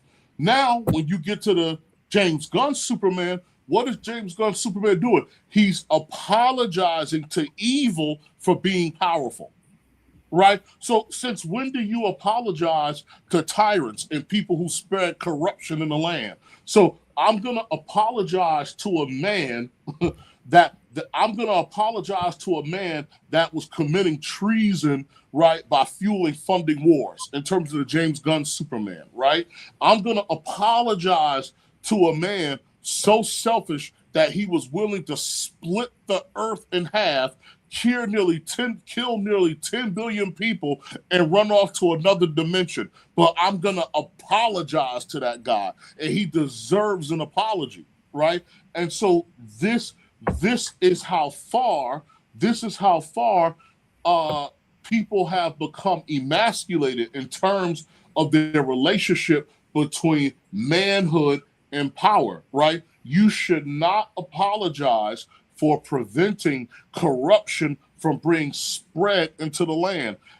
In Islam, I think it was our third caliph, Omar al-Khattab, he said, when fornication and adultery become popular in a society, that is the end of that society, right? So again, at the end of the day, you cannot be afraid of power. Look at our president, right? Our president has been able to overcome unsurmountable odds. You know why? Because he's not afraid of power. Right? He's not afraid. Like I said, he's not afraid of using it. Right? Even if you look at NATO, sad and most unfortunately, right? So again, once America passes on power, this will be the first. Well, not the first time, but this will be the first time in a long time in human history that another entity besides a Western nation is going to obtain influence over the globe, right? So if you're, like I said, if you're NATO, would you not want to help America restructure Western power more so than acquiesce to a change that you have no idea in terms of what's going to happen? And so this would be the thing, right? And so remember, thugs and fighters do not have a culture. They don't, like I said, they don't have an ethos. And one of the reasons why Black America has been humiliated over the years is because without a warrior culture, you don't have an ethos and you don't have fates worse than death, right? So in samurai culture, there are fates worse than death. For Zulu warrior culture, there are fates worse than death. So when people are dismissive, especially when you're dismissive of God and all these other things, and you have no code or honor, right? If there aren't fates to you that are worse than death, right? I believe, especially as a man or a group of men, like when you're trying to cling to life in that manner, you're going to do things that remove your honor, right? And that remove your decency. So, again, I'll come back on if I can. I know I kind of smushed a lot of things into one, but when it comes to leadership, egalitarianism doesn't work. Power will always be challenged, so you cannot be afraid of it, right? So when I was in the army, right, again, I made sure I was the strongest soldier, the fastest soldier, the best shooter, the strongest, and Charles, when I had my scout platoon, one of my soldiers asked me, "Hey, sir, how come you're not like the other platoon leaders?" And I was like, "Well, what do you mean?" And he said, with the other platoon leaders, they're kind of standoffish, they're a little bit more stoic. And I said, the reason is that they're doing that to create a power distance. I said, I don't need to do it because I am powerful. I said, do you know why I'm your platoon leader? He said, why? You think it's because I went to college? No. I said, God put me here because I am more powerful than you could ever imagine. I could kill all 32 of you with my bare hands and not one of you could stop me. This is why I'm your leader. Right? And so, like I said, so it was a completely, and this is what I'm trying to say. So again, and that's what I told him. I said, I am the best warrior amongst you. Right? And so now when we go to war, what ends up happening? I had an M3A3 Bradley. I was a heavy scout platoon leader. And so what happens? I can't remember the exact story. Either my main gun didn't work or the main gun of one of my scouts didn't work. And a 25 millimeter cannon is something that never breaks. But for whatever reason, mine's broke. For whatever reasons, mine's broke. And you know what I did? I gave my working gun. I either gave my working gun to one of my other soldiers and took his broken one, or I kept mine. Another instance was one of my scouts was a light scout. We're getting ready to go to war. He's not so familiar with the system. The platoon leader has the best gunner in the platoon. And what did I do? I gave him my gunner and took his junior gunner with my broken 25 millimeter, and I took my soldiers into war that way. So on my Bradley, it was a damn coffin on tracks because all I had was my machine gun and a tow missile. I had my 25 millimeter cannon did not work the entire time I was on the damn thing. Right? So it goes back to what I said in Garrison, right? This is why I have the moral authority to lead. And so when my gun was broken in the war, I ended up telling my soldiers, hey, I have everything I need, right? Because I said, what's the most dangerous thing on the battlefield, right? A 19 series soldier, a cavalry scout with his radio. As long as my radio works, I have all the weapons I need, right? I will drop hell on you. I will drop all hell. You drop all types of hell on people with a radio. Correct. And so, and that's literally all I needed. I didn't have to do anything. And so through that radio, I was able to direct and guide. So the thing is, bro, is that you cannot be afraid of power. And so you have to, and so in our community right now, the thug is what projects the power, but it's a pseudo form of power. It's not, like I said, it's not a warrior culture, man. At this point, it's something that's more of a pop losing power. Yeah. And at this stage, it's something more of a pop culture thing than it is real, right? So again, so you get like a lot of black gangs, when these Mexican gangs or Guatemalan gangs show up in the United States, they don't confront those guys like that. And those guys coming out of Guatemala and El Salvador, those dudes are killers. And every sense of the word. And our gangs in America, our black gangs, are not that malicious. I had a homeboy that I was in the army with. He was a captain. He was an immigrant from El Salvador. And he said, bro, when I was a boy, I watched the guerrillas crucify the mayor in my town. Not kill, crucify, right? So when you get to our gangs here, that's not who these guys are, man. They're like I said, they're not like that. There's not a cohesion or a code or a certain type of ethos, on that scale. So again, you can't be afraid of power. Power will always invite challenge, especially because of authority. But you yourself have to represent, you yourself have to take that power and be resolute in the cause that you represent. And you cannot apologize to evil because you have the means to confront it, right? So just like James Gunn's Superman, it made no sense for you to apologize to evil because you have the means to confront it. That is not kindness. That is performative stupidity, right? And with that, like I said, what's up, Charles? I said I keep forward. Everybody loving it. Yeah. So, I didn't even think about that. That is messed up. He apologized for being. Oh, yeah. And this is basically what you have men today doing. You have men today apologizing for having the power to confront nonsense, right? Why are you apologizing for that, right?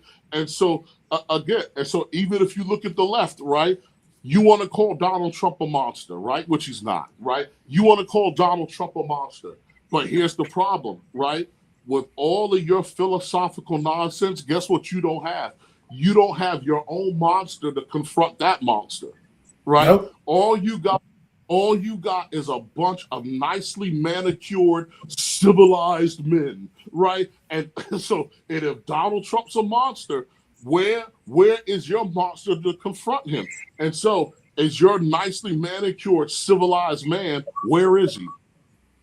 Where is he? How come you can't find somebody that's able to confront him, right? How come you can't find someone that's able to give you a voice going into the next election cycle, right? Well, why? Because you have killed your monsters, right? You have killed your monsters, and you are dismissive of what power is and the very nature of it. well, they neutered Bernie Sanders. That's what they did there, man. They neutered him. Yeah. So there you go. Well, you got to realize this.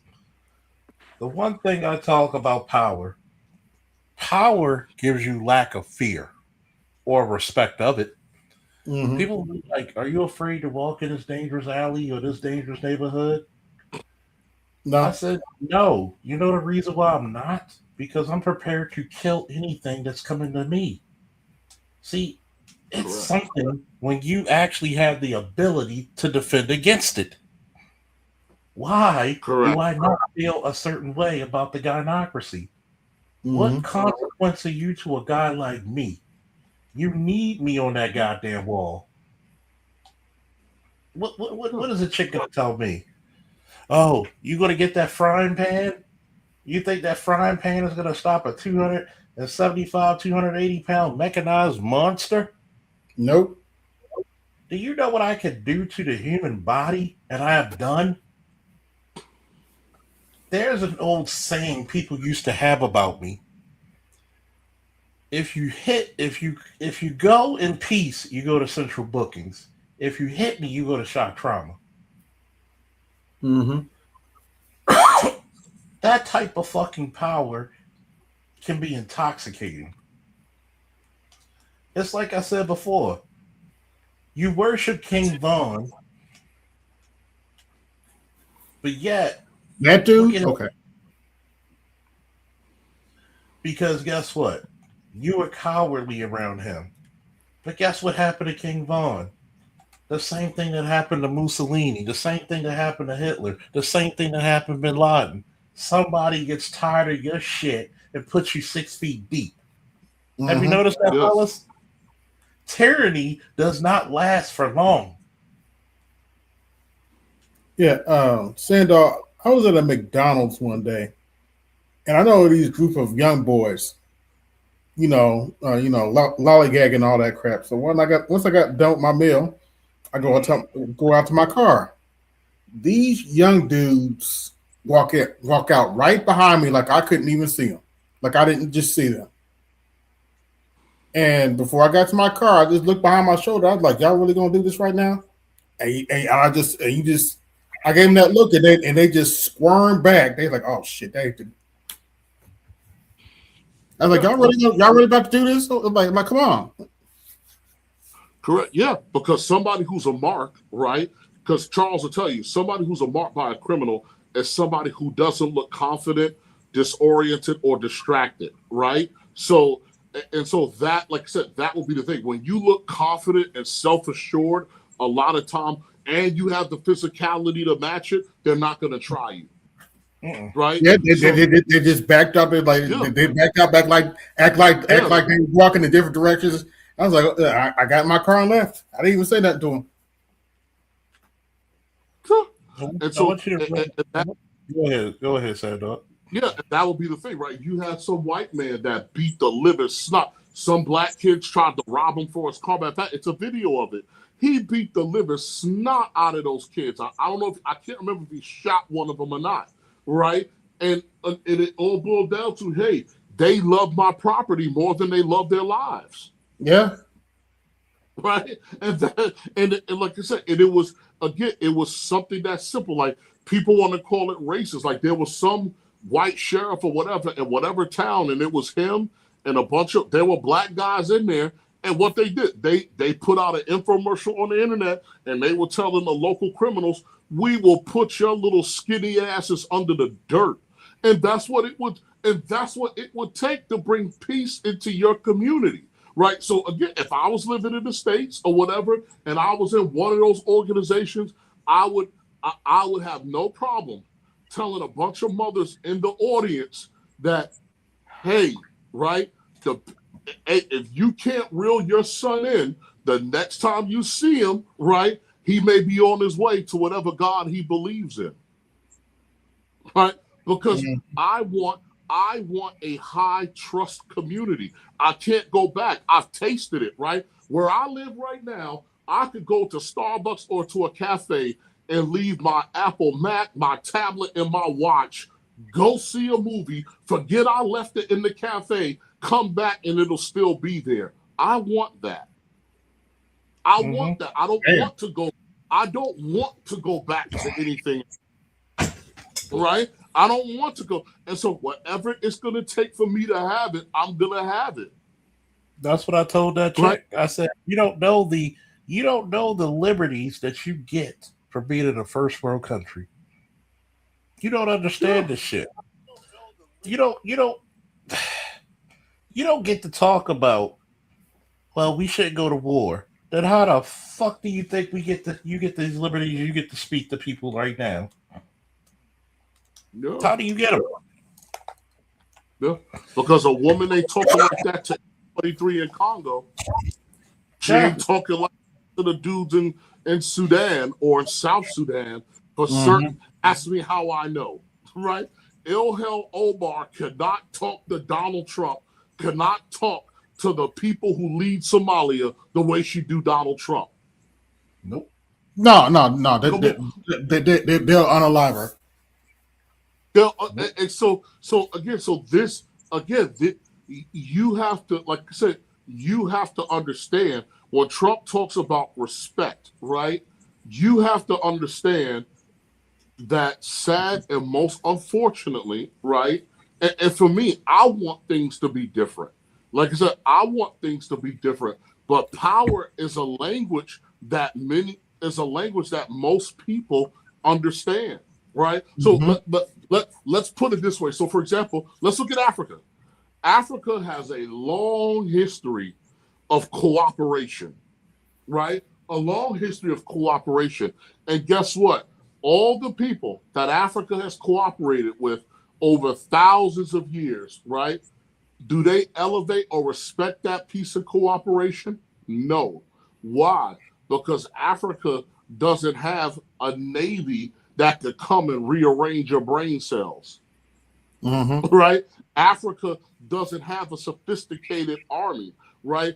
When the Bible says the lion shall lay with the lamb, it's not that these creatures are going to automatically change their nature, right? To Sandog, to Reverend Sandog, in my mind, when it says the lion shall lay with the lamb, it means your ability to live in peace is tied to your ability to put your foot in somebody's ass. Yep. I'm telling you, women and children can only frolic as freely as the respect and violence their men can enforce. Yes. Yeah. And so, violence can be a good thing. Yeah. And again, right, and so and it says, blessed are the meek, so they shall inherit the earth. Again, right? You're talking to people who have the ability to be violent, but choose to restrain themselves, right? So this is what it will be. This is ultimately what it is to be meek, right? So to be meek is not simply to sit there, right, and and turn the other cheek. That's not what it is to be meek. Right? And so again, right, and I quote Thomas Hobbes, right from the Leviathan, right? 1651. Thomas Hobbes says, and covenants without the sword are but words and of no strength to secure a man at all. Nope. You know, so again, you have to think, you have to change what your relationship with power is. And so your community, a lot of people, they have a false sense of power. And power is the ability to influence, to terraform your environment. It's sad and most unfortunately, there are forces within Black America that do not want to be negotiated with. They want to be overtaken. You know what I'm saying? And so, yes. And so with that, I will drop my smoke like Darkwing Duck, you know what I'm saying, and vanish. Right? You know what I'm saying? The terror that flaps in the night, the bubble gum that's stuck in your shoe, the duct tape that won't duck. You know what I'm saying? Yeah. So yeah, man. So that's you know what I'm saying? And so again, that's what it is, guys. I'm sorry I rambled a little bit. If I can, I'll come back up and we could like I said, we could really get into it. But when you look at power is always going to invite challenge because of what's at stake. And so depending on what's at stake and where you fall, right, as a stakeholder, people are going to respond, right? So people are going to respond and by all means, right, whatever power you have or whatever power you yield, right, you do not owe evil and corruption an apology. With that, peace. Woo! That was the Sand Dog, ladies and gents. Yes, sir. Always bringing that goddamn fire. Should anybody else want to get it in? Because you just got a whole sermon right there. Nah, that was good. That was good. What's up, man? I'm just here. I tell people all the time, the problem with a lot of Black men, you're afraid of power. You're afraid to fucking tell people to shut the fuck up. Women all the time say, it's your view about women. Why are you still with me? Why are you still around me? If you think that this is how I think about women, why? Why? Y'all bitches don't like each other. Come on now. I'm supposed to view shit. You find out. I thought they had the perfect marriage. You knew your fucking friend was a cheat. To that point, Charles, a lot of these chicks don't understand. They say shit to each other in the chat that I would never allow the dude to say on my panel. Yeah, this is like on my panel. They say They say stuff like, I hope stuff's happened to your children. I hope you get raped. I would never allow a man to come on my panel and say some dumb shit like that. You know why they say it? Because they have no restraint. They're classless. Women don't understand because we done such a good job protecting them from themselves. Well, guess what? You know how we protect people from themselves? We used to let motherfuckers go out into the fucking wilderness and go slap a fucking deer, a mountain lion, a jaguar, whatever the fuck the fuck is the greatest predators in fucking North America. But ain't they over there in Britain, man? Over there in the UK, ain't they fucking arresting motherfuckers for what they say on social media? Ain't that including women too? I guess so. I don't know. Yeah, Yeah. Here's my thing, right? Once upon a time, you were very careful to say certain shit. Why? Because people would check you on it face to face because there was no social media. Okay? Because we learned very well as a human race, biologically, that an ass whooping will cure what ails you. Mm-hmm. See, when you have the ability to fold a motherfucker's clothes with them still in them, that said a lot. Do you know what the first type of government in the world was? A cratocracy, which basically means might means right. I'm mightier than you. I'm better than you. I rule. We had to create society, and women took advantage of this because women can't create a cratocracy. Repeat after me. Women cannot create a cratocracy. Why? Who are women stronger and mightier than? I want you to think about this. How many of these super strong, independent bitches said, I want to be the first motherfucker when World War III start off so I can put my foot square, not circular, but square up somebody's ass? How many? Anybody? You never hear that, right? Nope. You never hear, oh, well, we're not protected.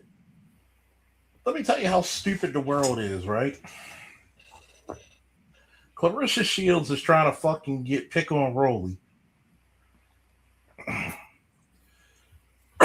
And you know what's funny? Yeah. I seen that shit with Shannon Sharp when she was on Shannon Sharp talking about that she could beat a man. If I was Rolly, Talking about Roland Martin? I'd have took that. No, Rolly the Okay. boxer. Rolling the box. Okay. I would have been like, yo, I'm gonna take that. Let's go. Oh, another. Oh, okay. Okay, she on the dumb shit. Okay. Because number one, if you think you that great, because this is what happens when women smell themselves. You might be great with women, but you're not great with me. Mm-hmm. Is she still That's with what's her name? Papoose? Of course. Who else wants her? She gonna get that nigga knocked out. That's how I get down. You won't fight me, and I see your man right there. Like square up. Like I ain't waste my time fighting you. Hell, Papoose been knocking niggas out. Shit. I had check. When I was competing, who thought they could take, even some chicks I've dated thought they could fucking take me in a wrestling match.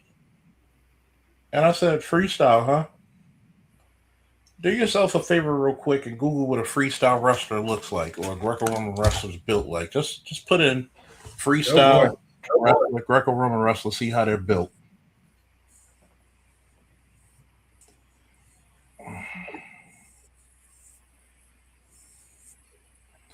This chick thought she could outrun me, outrace me, outlift me. Well, I could probably take you in a fight.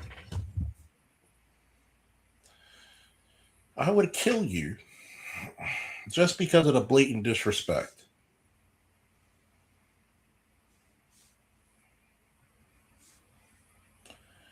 And think about that, right? Think about that, right? How much does the average untrained man, which is the majority of men in the world, how much can they bench press?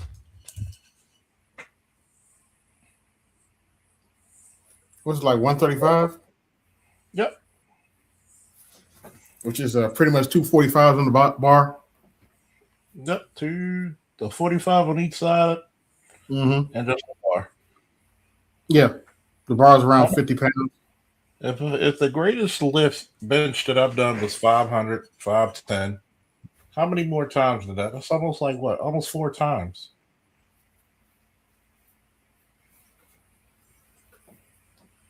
Like, do you know the greatest lift I ever did over my head was?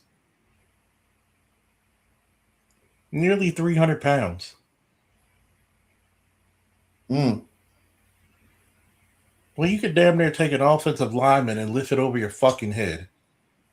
That's not normal, okay? Yeah, that's Brock Lesnar. Over this new guy, Obafemi. Well, you could take 280, 290, 300 pounds over your fucking head from the floor, put it up to your shoulder, and push it all the way up. That's Mhm. not normal. Like, shorty, you do know there's the video, and I showed this chick of me repping 400 pounds, 300 pounds. Just by strength alone, I would hurt you. Add skill, I'm mauling you. Mm-hmm. And this is where a lot of these chicks put themselves on this fucking stupid ass thing called life. You put yourself in these dangerous things. You think it's cute petting a fucking lion. It's not. Well, in regards to that boxer she was talking about, to Shannon Sharp, she was talking about saying like, oh, she can like outbox him. You know what I mean? She said she knows she may not be able to like overpower him, but she said she can outbox him. No, she I'm can't. like, oh, I guess. She's skilled, but not that skilled, okay? Okay. Mm-hmm. And you're telling me, guess what? Let's say you block, right? Let's talk some real shit. Do you know how painful it is to block a punch at full power sometimes? What happens? What happens when a motherfucker hits you full force of your fucking arms? Now remember, Rolly only needs 1 or 2 shots. Mm-hmm. It's like a knife. I only need to hit you once, right?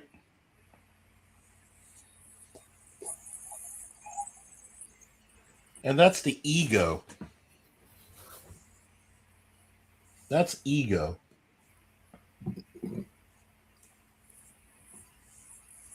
There are some times that women don't understand the force men can do.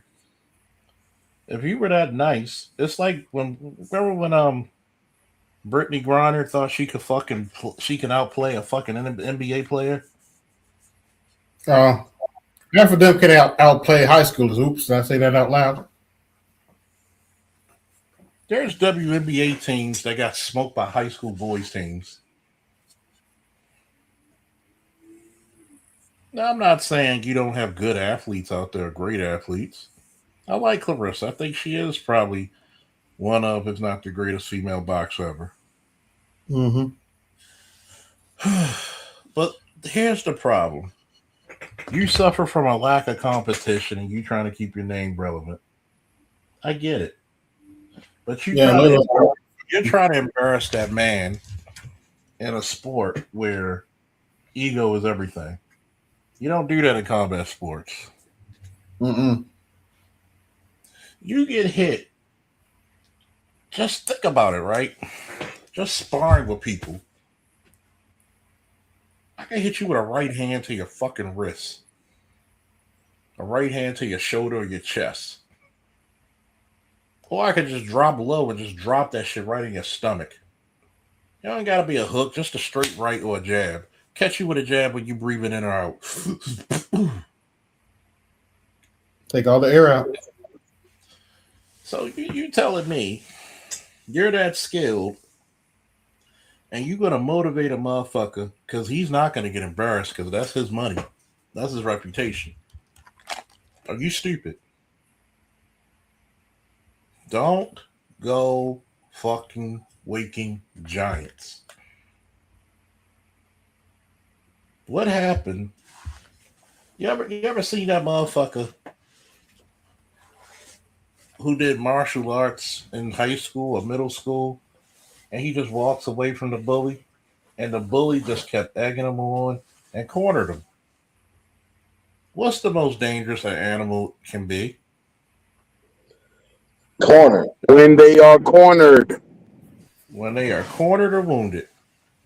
And you corner that motherfucker, and next thing you know, before you can blink your eye, you got hell to pay. That is what Claressa Shields is doing. And I say, I'm for it. And I said, look, y'all chicks think that you're equal to men. Men never said that. Y'all the ones who got this transgender shit fucked up. Okay? Mm-hmm. You think you the biggest, baddest thing because you beat a couple of bitches. How the fuck is it that Christy Martin was a multiple-time world champion in boxing, but her husband was whooping her ass? Did y'all know that? Nope. Sounds about right. I want you to think about this. Not one damn time did you hear Layla Ali said, I'm going to go box Roy Jones. She know better.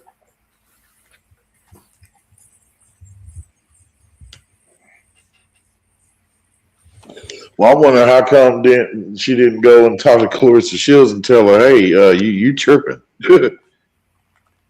Because Shannon Sharp tried to tell her. And then she tries to insult Shannon Sharp because he had hip replacements. I'm a Hall of Fame athlete. I've been doing this before you were born, shorty. And see, that's the disrespect of women, by the way, because a man wouldn't disrespect Shannon like that. I would have told her, I said, look, shorty, here's the problem. Unlike you, you don't have enough people to work with to make a compelling fight because nobody knows your opponents. They barely know you. You had to get a papoose for people to still see you relevant. You're not cute. You can't sell. The one thing, Angel Reese can't fucking do a layup for shit, but the one thing she could do is sell some lingerie and clothes. That is true. You can't do it. She's never going to be called beautiful. So, here's the thing. You got to make your money doing fights. You got to fight a man because, one, people may mistake you for one. And I like Claressa. But you don't disrespect people in combat sports. You know why? We have an old saying in every wrestling mat, and every wrestling room, every boxing gym, every MMA establishment. Leave your ego and whatever other body parts at the door that you still want to keep. Mm-hmm. You disrespect the wrong motherfucker, they're going to make you remember them. You may have a broken arm or leg. You may be knocked unconscious. There's some brutal shit people could do. By the way, Claressa Shields should be blessed to hell that she never had to box Ann Wolfe. Do y'all know who Ann Wolfe is? Mm-mm. Y'all need to get y'all boxing up.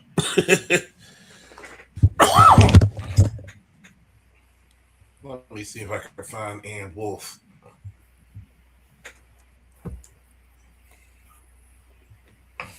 Well, I did see a short very recently, of Tretch's daughter getting knocked out in the ring.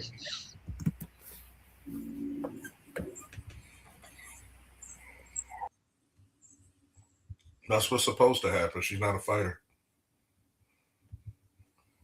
You're fighting a high level fucking fighter.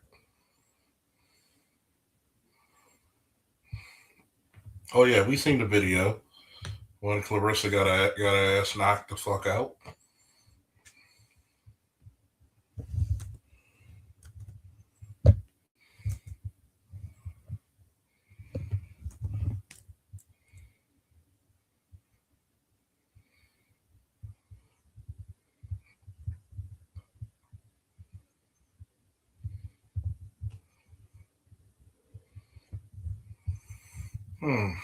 Let me see if I can share this.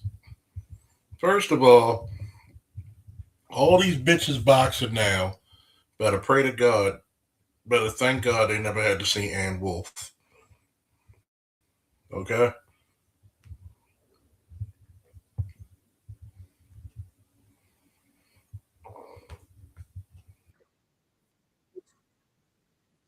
Gonna make it to where you want to cry. I'm gonna make it to where you want to quit. I'm gonna do all kind of to you. Now let's take a trip. Just sit back and light us clip.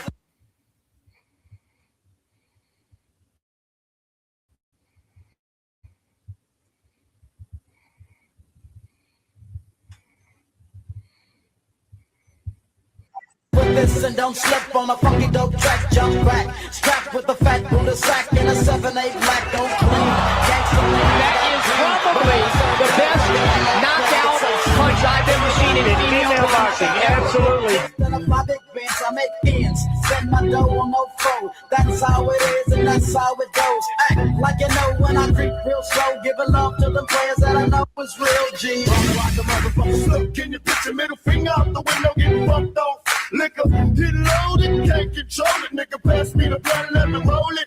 You get the boats out to the boats. I keep your dope fat on your.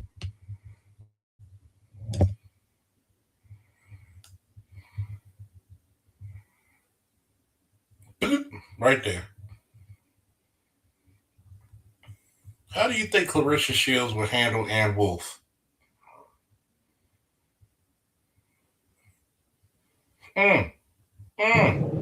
I remember seeing her back in the day. She trains men.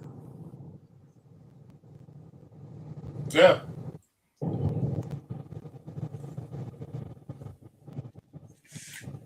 Here's a little comic book movie fact. Remember the Black Amazon in the first Wonder Woman movie? Yeah. When they were training? Mm-hmm. Ann Wolfe. That was Ann Wolfe movie. Well, you said that was actually her? That was actually Ann. Yep. The director was a big fan of her boxing career and had to have her in the movie. So, Oh, that's great for her, man. That's awesome.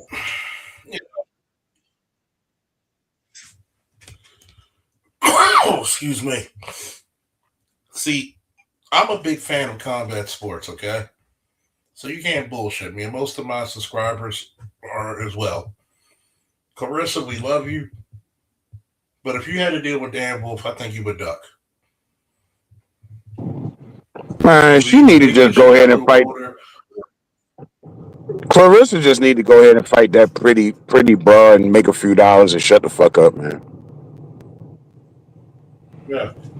This whole thing about challenging men, like it doesn't work. Rolly will fuck you up, yo. Rolly can fight. Rolly just beat Garcia. Yeah. Show you how fucked up boxing is. How the fuck Rolly beats Garcia, but Garcia gets a shot at the undisputed welterweight, is it? Yeah. He just won the undisputed welterweight, and now they talking about him and Devin Haney gonna have a rematch. Like, what the fuck? Like, wait a minute. Yeah, and you saw him And I'm sick of hearing it. Hold on, let me get this out, man. I'm sick of hearing this shit about Ryan Garcia. I'm not trying to hear Ryan Garcia is such a draw like that. I don't want to keep hearing this shit. He's not a fucking draw. Who the hell is walking around talking about, I can't wait till the next Ryan Garcia fight? Who? Like, who in your daily routine do you run across that tell you that? Because I don't know any. Yeah. Like, I'm sick of this shit. Like, yo, Rolly should have had the fucking shot then if that's the case. Exactly. Fucking Ryan Garcia and got mocked by every name brand dude he ever fought. Tank mocked him. I mean, okay, but then the one fight he did when Devin Haney, he was on the juice. That's why he was doing all that crazy shit in the pre-fight, because he knew he was juicing. He knew that shit was gonna come out. Yeah. I fucking hate boxing now, yo. Boxing get on my fucking nerves. They done had so many decades to clean this shit up, and they just never want to fucking do it. They never want to clean up the damn sport. Me too. I can't stand that shit. I'm sick of it. And you know what? Since Garcia wanna be a welterweight now, yo, go fight what's his name? You know what I'm talking about. What's his name? Just beat up the Mexican. Oh, you I'm having a brain fart. Shit. Homeboy from Nebraska. You know who I'm talking about. You talking about Bud? Yeah. Never tried. Go fight Bud. Go fight Bud, motherfucker, so Bud can break you up real quick. See where all that mouth at. Bud will destroy him. Bud will break his ass up, man. Like, and I agree with Michael John White when he said about Francis Ngannou fighting Anthony Joshua. He lost because he didn't move. He wasn't moving. He was just staying stationary. He's not a boxer. It's a big difference between, well, you know this. Boxing and MMA, big difference. Just like I don't expect Anthony Joshua to do well in the octagon. I don't expect any octagon guy. I don't expect no UFC guy to put on some gloves and get in the squared circle and do shit. I expect you to get your ass beat. And that's just what it is, because it's two totally different things. I agree to the 50%, but the other 50% where I don't is that moving, side to side, circling around, all that should be one of the basics, one of boxing to be, to be taught. Like, not just staying like in that square, just in that. I mean, you think they wasn't teaching them that, but the thing is, but then again, Mike Tyson was training him, so then Mike Tyson, he wasn't really one to move all the way around like the ring like that. Before he went to prison, went to jail, whatever. He was moving around and shit like that. But after he got out, he wasn't moving like around the ring like that. So yeah, I mean, with him teaching Francis Ngannou, it kind of makes sense that Francis, he didn't show that he was trained in that. When you train for mixed martial arts for years and years and years, you can't compare your boxing training of a few months to that. No. He trained Anthony Joshua for a month or two. What, 2-3 months maybe? It's just like when Floyd fought Conor McGregor. You're a mixed martial artist. You can train boxing for 6 months. You're gonna look like an amateur because you are an amateur. Let me break this down real quick. Number one, in mixed martial arts, you can't be the perfect boxer. You can't be the perfect wrestler. You can't be the perfect jiu-jitsu artist or the perfect kickboxer. Why? Because there's so many things in that sport that will counter you if you try to. Think about it. Let's say you're a judoka. You're an Olympic level judoka like Ronda Rousey, right? You take away 70 to 80% of her technique because you're not wearing a gi. Let's say you're the perfect wrestler. You're Jordan Burroughs. You go for the double leg. If you're not quick enough, you might get caught at a guillotine. or kneed in the face if you're time right. So you got to put your head on the outside or inside, depending on how you're doing it. Let's say you're the perfect boxer. You can't have a bladed stance because you sucker for a single leg all day. You got to have a more squared stance, like Boss Rutan. Oh yeah, that's another nigga. Motherfuckers at 205 better pray to God he retired before they came in. Boss Rutan would have ruled the 205 division. He would have ruled it. You can't be the perfect guy. That's why you had to be like a BJ Penn, a GSP. You had to be so great at so many shits because you can blend it in. Yeah, because I was kind of surprised though that Patty Pimblett lost against Justin Gaethje. No. What the fuck? Get the fuck out of here, dude. He said, "Get the fuck what? That's Patty Pimblett, man." Nobody like that fucking Pimblett has not. See, this is the problem, and I'm gonna say this.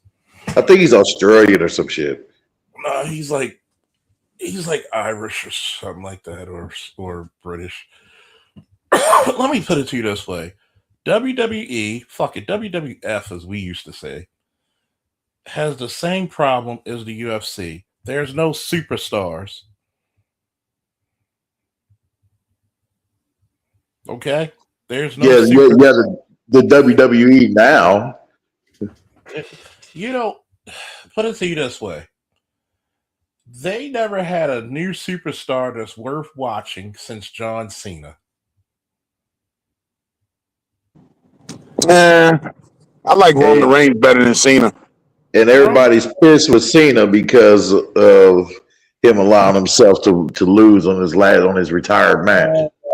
That's tradition in pro wrestling. There are very few pro wrestlers win their last match. That's tradition. You give the next guy up the nod. Here's the thing. They fucked over Bret Hart though. I seen that shit. Like I had to go back for nostalgia's sake and to refresh my memory because I was young, 80s kid. Man, they did Bret Hart dirty, man, when they came to his match with Shawn Michaels, dude. Like, yeah, I'm declaring Bret Hart the damn champ, damn it. Not Bret Hart got fucked over 1,000 times more in WCW than what Vince did. Yeah. So that serves them right of why Bret Hart literally spit in the face of Vince McMahon. No, but Bret Hart didn't want to play ball. Yeah, we don't want to play ball. That's pretty much all it boiled down to. Dude, Bret Hart was going to accept the biggest contract in wrestling history when he went over to WCW. Who fucking cares if you lose in your home country? Fuck you, nigga. Dog, drop the belt and move the fuck on. It's like this. He had a beef with Shawn Michaels. He didn't like Shawn. He said, I dropped the belt to anybody but him. But, it's an ego trip. He made a lot of money with WCW. And here's the crazy part, right? You can't go to another organization with the chance of you having their world champion there. Now, that would have been detrimental to WWE because they were losing the ratings war. You forget that company was about to close its doors. A lot of people forget this history shit, man. It's the same, but back to what I was saying. There's no superstars. The last superstar you have in the UFC was Jon Jones. And he's getting old. Well, now he has some big beef now with Dana White on that note because of the White House card, the UFC White House card, because he did this to himself. Well, yeah, he did because he didn't want to take the amount that they gave him because of other people. I think a boxer or whatever was getting I think from that Zuffa boxing was getting like way more, and I'm like, okay. And I think that was kind of funded by Dana White himself too. But here's the thing, right? Jon Jones makes no friends. You get into fucking snorting coke, taking steroids, hit and runs, domestic incidents with your girlfriend who you still didn't marry, but you have 3 kids by her. I guess that's a good thing or bad thing, who knows? Who's And this? John Jones. Oh, Yeah, typical nigga shit. Instead of and John Jones trying to play like you're the good guy, you're not the good guy. Be the villain.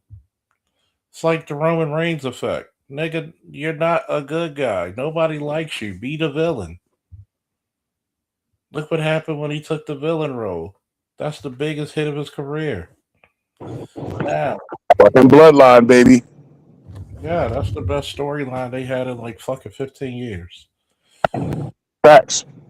You telling me, look at Cody Rhodes. If Cody Rhodes never went to the fucking Indies and actually said, my name's bigger than what you can fucking tell me what it is, he would never be in the role he is today.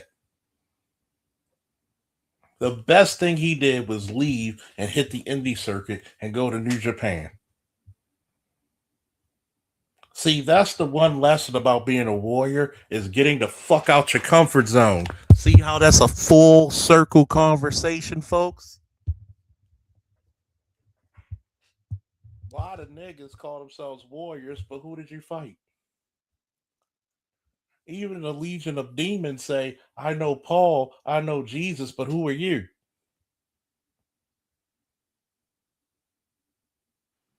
Now that's real talk. This is the difference between a warrior and a thug. A thug will tell you he never lost a fight. A warrior barely tell you about his victories. Real shit. Hey, and then speaking about that, right? Your title and thumbnail and everything. Was awesome thumbnail, by the way. I thought you did this, man, in response to Tito popping in Edward's chat talking shit. Those are actually 2 characters in my book I'm writing. But go ahead. What were you saying? Nah, I was saying, yeah, if you can hear me, yeah. Tito popped in Edward's chat, because he was trolling Edward's chat, acting like that he was a supporter of Tito, but that was actually Tito talking about how BGS and him and others are supposed to have like a debate about like Iran or some shit, and BGS popped up in the chat too. He was talking shit with him back and forth. BGS and how all that shit goes. Here's the part. Tito reminds me of Clarissa Shields. Because he was basically saying, Charles, he was basically saying that that he basically helped start it. He's one of the founders of the Black Manosphere. This is Ray. Remember, and that pissed Edward off, bro. Remember, Ray? I was in there. I heard him. I was listening. Have you noticed? I never claimed to start shit. The only claim of fames I call is the Gray Faulkner Initiative, the Black Line Security, and I'm the Dark Man X when it comes to people coming for the content. I'm the guy who made Cynthia G run. That's been well documented. I'm the guy that made Grandmaster Troll check his shit when he came for content creators. I'm the guy that made a Mary Brown go the fuck away. See, that's the only claim. I don't need to claim. I don't give a fuck who started it. Is it here? See, he reminds me of Clarissa Shields. If you're that good, you don't have to go screaming, I found this shit. Show me your works. I know Jesus, I know Paul, but who are you? I don't have to. I've had 200. Let me put it to you this way. Before some of your people got 700, 800 subscribers, 800,000 subscribers, when they were struggling to get 100 people, when Kevin Samuels died, I held a record for having 800, 900 live viewers when I was doing my salute to Kevin, and I didn't even have 1,000 motherfuckers subscribe to me yet. That tells you how talented I am. That's why ABM, Ray, AB, and Louis Conger always say there's no fucking reason Charles should be stuck on 6,000 fucking subscribers.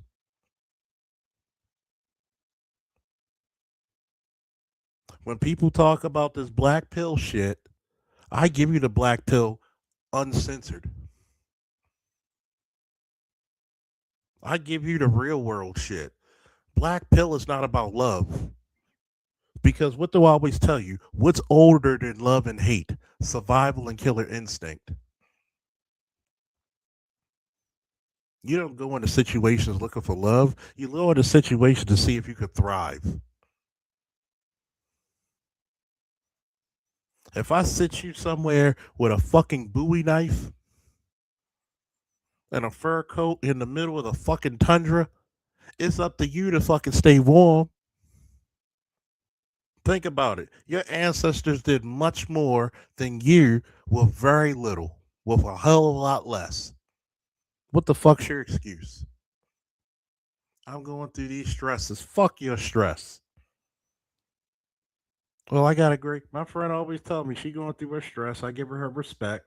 She got a grade 30 papers. That might be what, 15, 30 pages each.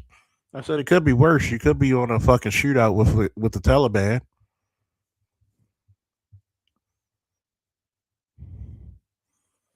I get it. You healing from breast cancer. I'll never knock you that. I'll always support you for that. But this is what I always tell people. It could be worse. As depressed as I can get, guess what? There's always a nigga who don't got the fucking use of his legs.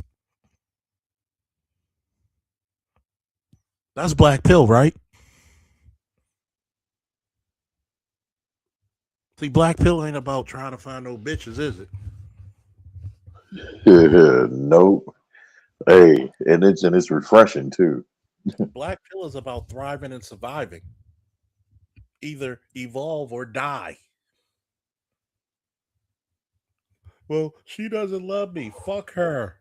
Because she getting fucked anyway.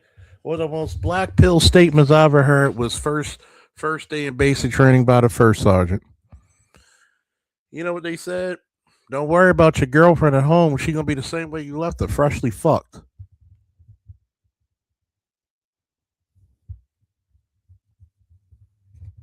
But guess what? When I say certain shit about military wives and female military personnel, all of you bitches are hoes.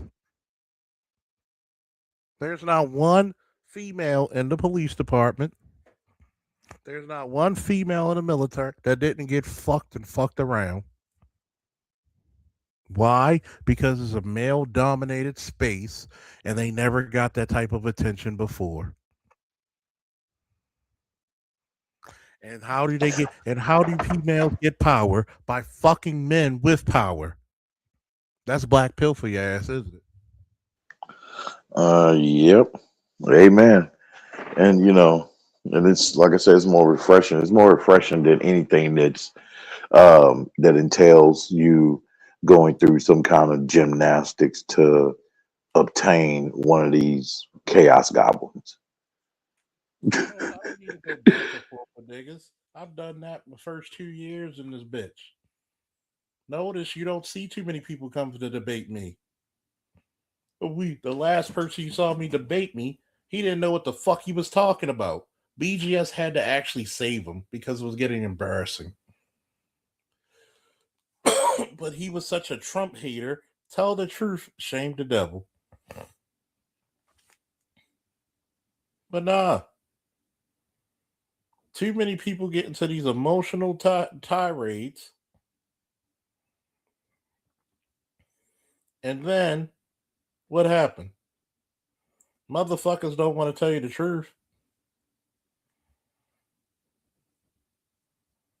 Motherfuckers want to go by their emotions. Emotionalism does not save your community. If anything, that's the reason why it's in the shit show it's in today.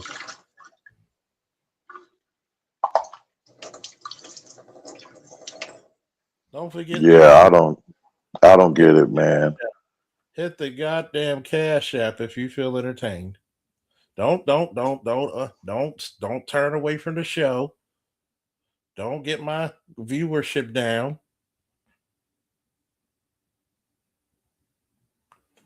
It's funny because I've noticed this.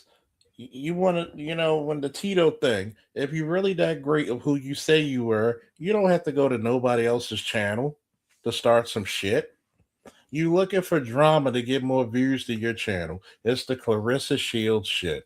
The only reason you talk about you want to box a dude, you didn't say nothing about Tank. Because Tank would have took the fur off your ass. He ain't got no problem slapping a bitch, obviously. Mhm. Yeah, Edward brought up that too, man, about some Edward exposed some personal stuff with Tito, man. I'm like, yeah, because he called Edward fat, and then Edward came with the Hurricane Edward. Well, Yeah, Tito's a little handsy. I heard he was a little handsy. See, the problem is this. Every time I go to a person's panel, notice I don't go to nowhere as near people's panels as I used to. Nowhere near. I have no fear debating people. Here's my thing. If I debate you, it's in good faith. Don't come up there trying to fucking mute me because you don't like what was said or you couldn't debate or you couldn't debunk it. Just like some dumb bitch said, well, men are hurting women in domestic violence. I said, first of all, lesbian relationships are the most violent. Explain that where there's no men involved. That's where you get majority of your domestic violence. it should clearly show right there. I said, first of all, y'all were killing us 5 times the rate of white men. And here comes some super simp. Oh, that's some Twitter. No, it isn't. Read a book, bitch. But yet, you want to talk about, well, a lot of these niggas get robbed because they date ratchets. I said, okay, from your logic, we should blame a chick who gets sexually assaulted because she wore a skirt. That's what you just said. How would I know if the chick that I'm dating is setting me up to get robbed? I'm in good faith. Just like a chick who wears a skirt and it's a nice sunny day, should she be touched by anybody? No. So you're going to blame the victim? She couldn't say shit about that. This is the reason why a lot of y'all niggas need to stop being afraid and check these bitches. Well, in order for them to do that, they got to pass the first wall, which is checking the women in your family. Let's be real. Let's be real. Once you do that, then you're bold enough to check them all, because you can't check them. You can't check the non-blood Politics. and then be all No. Let's be real here. Even when it's online like this, these niggas is trying to get pussy. Yeah. Okay, that's why they come. That's why they come with the simp shit. They trying to get pussy, man. These niggas don't believe the shit they say. Bro, I realized that, man, and that's why it took me to go through many different people's panels, and I totally resonate with Brother Charles when he mentioned that, man, like about him not going to a lot of people's panels like that, and I started noticing just on the happen chance that I basically became like that too. It just became so redundant to me. It's kind of like a game, like a video game. You're not going to force yourself to play a game that became redundant after so long. It's just nonsensical. You know what I mean? Like, no, you will want to move on to something else that will excite you. You know what I mean? Something new. And yeah. Let's look at this real quick, right? Most of the people you see in this world, right? They don't have shit going for them. They really don't. Because Charles, I mean, because going around, I just started noticing that, man. Ping ponging it back to what brother ABM said. You know what I mean? That that's all they show they want is just a cooch. You know what I mean? They find little slick, slithering ways to express that that's what they're about, that they're not on no true brotherhood type of thing. You know what I mean? Like, none of that. They just want to do these things to appeal to these females slash females to capture their adoration.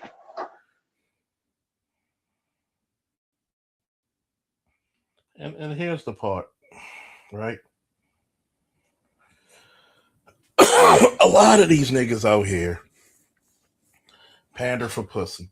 Because what they'll always tell you, the realest shit I can tell you is that a lot of these niggas never had what? They never had women lust after them. Okay? A lot of these niggas have never been the man walking through the door. They never did. You never been the man. Even to this day, I could go to females and be like, look, I'm better than your fucking baby daddy or your ex-husband, and you know it. But these chicks really ain't nothing to boast about, though. That's what I'm saying. Like when cats be like, "Oh, I got 20 more girls than you," and I'm like, all of them are walking zombies. All of them are half dead. What the hell is there to boast about? The same chicks, damn it, y'all boast about, damn it, that was on y'all arms, damn it, the same bras that get up on these damn platforms and show just how nuttier than squirrel shit they are. And motherfuckers calling for Batman to come and take this motherfucker to the Arkham Asylum. Like, I'm just man, I just laugh my ass off every time, man. I'm like, wow, if it's chicks you want to boast about, damn it, hell, say like, damn it, how you got 5 or 10 chicks on your arm who are like submissive, cooperative, you know what I mean? Like, just a joy to be around type of shit. Not these damn hyenas. What the hell? I'm laughing at motherfuckers when they do that shit. Wow. Boasting about garbage. I don't do that. I'm cool. I tell people all the time, man. I tell people, I said a lot of motherfuckers in the world are jokes. Here's the problem. You put pussy on this ideological scale that never existed. First of all, monogamy never benefited women. That's why they hate it. Why do you think women don't get mad because you fucking another bitch? They get mad because they think resources is going to another bitch. Okay?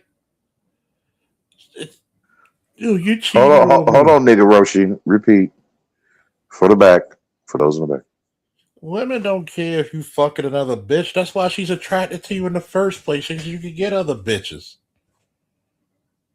If a bitch didn't think you could get another bitch, she would treat you poorly.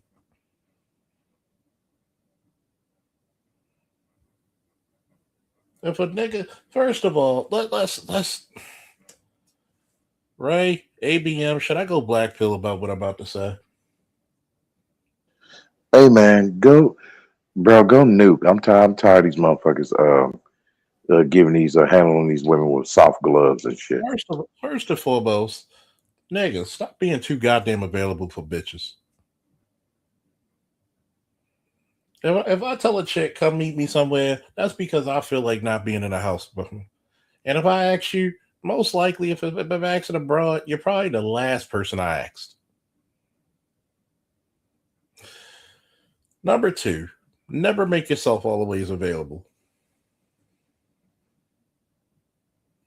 Number 3, first and foremost, let's put this out there. There's a reason why there shall be no other God before me.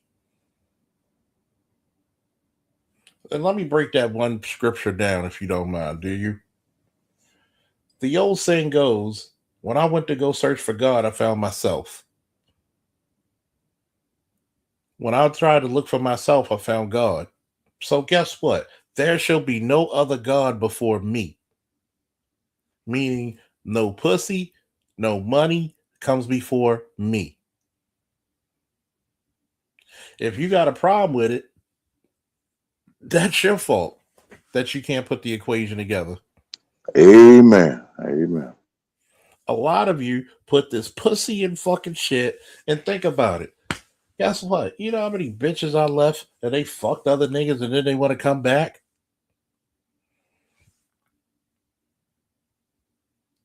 A lot of you motherfuckers be like, yo, afraid that your bitch gonna fuck another nigga. Go ahead.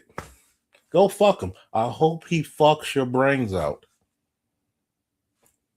And guess what happens?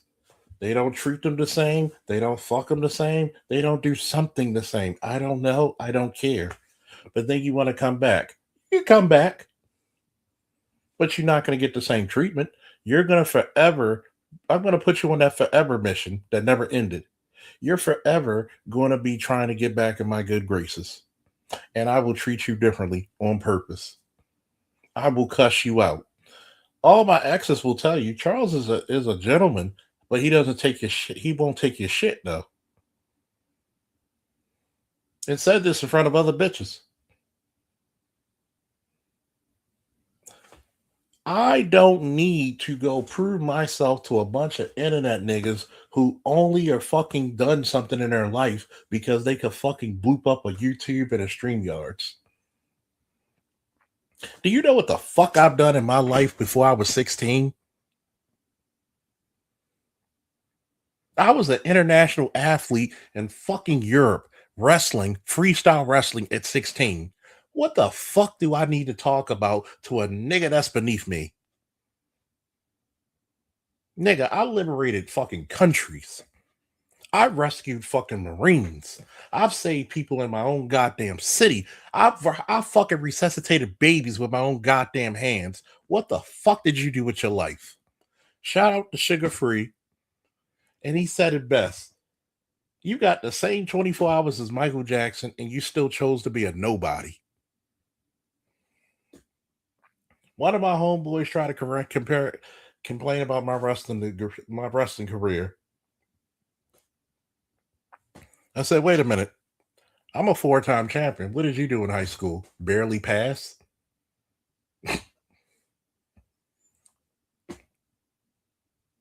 Why are you talking about my greatness? I'm still getting greatness. I don't know losses. I only know setbacks. See, that's the part of the black pill. There's no loss. It's only I win or I learn. Niggas worrying about a pussy count. A pussy rate, let me tell you some real black pill shit. A lot of you niggas need to take a year off of fucking and develop yourself.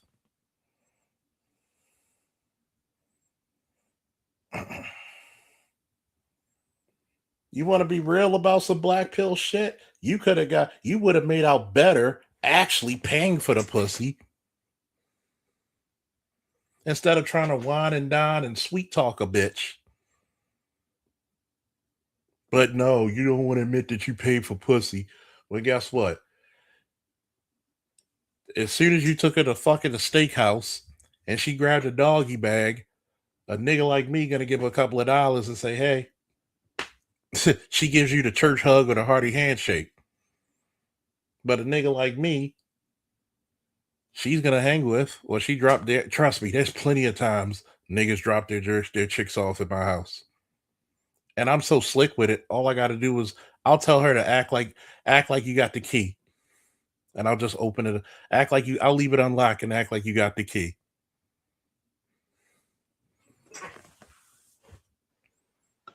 First time I got my heart broken, you ain't gotta tell me twice.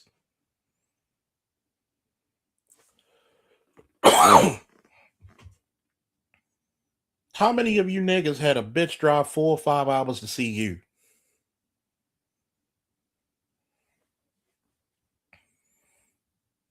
And the most I ever sent her was a toaster to her house. and maybe some flowers,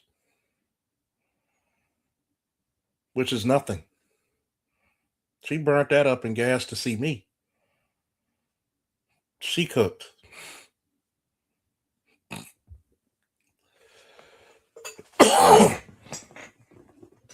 What did I tell you earlier? Yeah. A lot of you niggas never been lusted after. And the sad part about it, you could put your position for that shit. Get in the gym. Get worldly. You don't get in the gym to go get a bitch. You get in the gym because you want to be the best version of yourself and you want to live longer and be healthy all the days of your life. Pussy is a byproduct of your greatness, not the end result.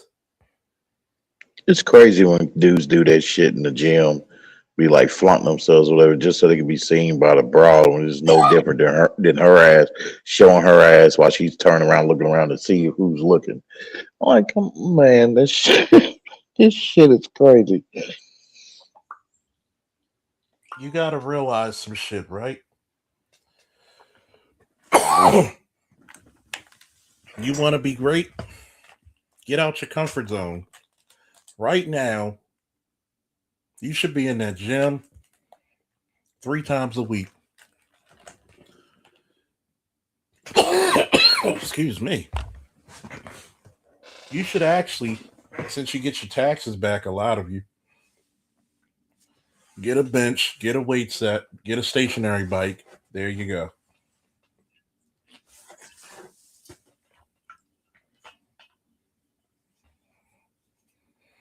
Why not? That bench, that's those weight sets, that stationary bike will be with you longer than abroad. Hey, damn right. And then on top of that, a lot of you need to stop talking about them. See, I could get away with it because I could prove it. But if you're not experienced in talking this black pill, red pill shit, shut your mouth and observe. Just shut your mouth and observe a bitch. You need to start putting bitches in categories. Why do you think I keep talking about that 90s Cub song from Baltimore? Find them, fuck them, and flee them. A lot of you niggas don't even know which bitches are just for fuck. Just because she's pretty and she got a nice ass, you think you could wife it. Oh, she's the girl of my dreams. No, bitches like that usually are the girls of your nightmares. Well, let me correct you. Let me correct you just a little bit, Charles, if I may. Oh, ABM coming in. They don't necessarily wife them, but they will knock them up. Oh yeah, that's even worse. And you niggas do that shit on purpose. Let's keep it real. Mm-hmm. You niggas can't wait. Just like he said, a pretty bitch, pretty enough. It ain't like she a 10. She'll be a 6, and she'll have a nice figure. You niggas will get that bitch pregnant because in y'all mind, yeah, I got 18 years with this bitch now. Mm-hmm. That's how a lot of you niggas think. And they fail to see that, man. Like, you know, that when us brothers are giving these guys these gems, this info, this life-saving info, they fail to see that, hey man, we are telling you, hey, that this is the baseline of generally of how you should be as a man. You know what I mean? Like on this type of plane, like which is in alignment with God's word. And when you go left field from God's word, then you end up getting these wild, evil, deranged, crazy ass looking male chaos goblins. You know what I mean? Because a dude who is spellbound, he is therefore deemed no good for any kind of man brotherly activities. Yep. He's going to sabotage it in some way. And here's the fucked up part, right? The fucked up part is they get these bitches pregnant, then they want to come on here and expect sympathy. Oh, hell no. You get the boot. Nope. Get the boot to send your ass to Mars. Nope. Oh, man, child support. Oh, man, mandatory DNA testing. Like, yo, cut it out, yo. All of you, listen, all of us cannot be in the same conversations. No, we I can't be in a single man conversation. I got kids.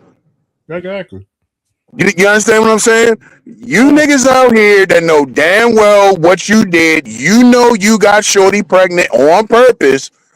You know damn well you weren't trying to wife her. You know damn well you don't take care of your kids. But you just wanted to sabotage her because you didn't want nobody else to fuck with her too heavy.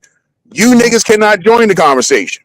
No, you're not allowed, and I think we need to have a barrier for that shit. Because here's the fucked up part. This is the reason why, and this is a real black pill moment. These punk motherfuckers who are detractors of the space try to put us in the realm of Fresh and Fit. When Fresh and Fit don't even claim themselves to be black. Okay? So how is it that when we come out there and say, hey, we're gonna have actually a standard. We don't want to date baby mamas. Or if you're gonna date a baby mama, she's gonna have to do 20 times more than what a chick with no kids does. And you don't date a baby mama.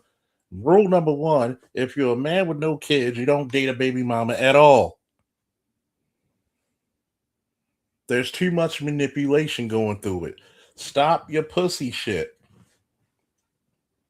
Especially some of you sick, weak-kneed, soft-tailed motherfuckers.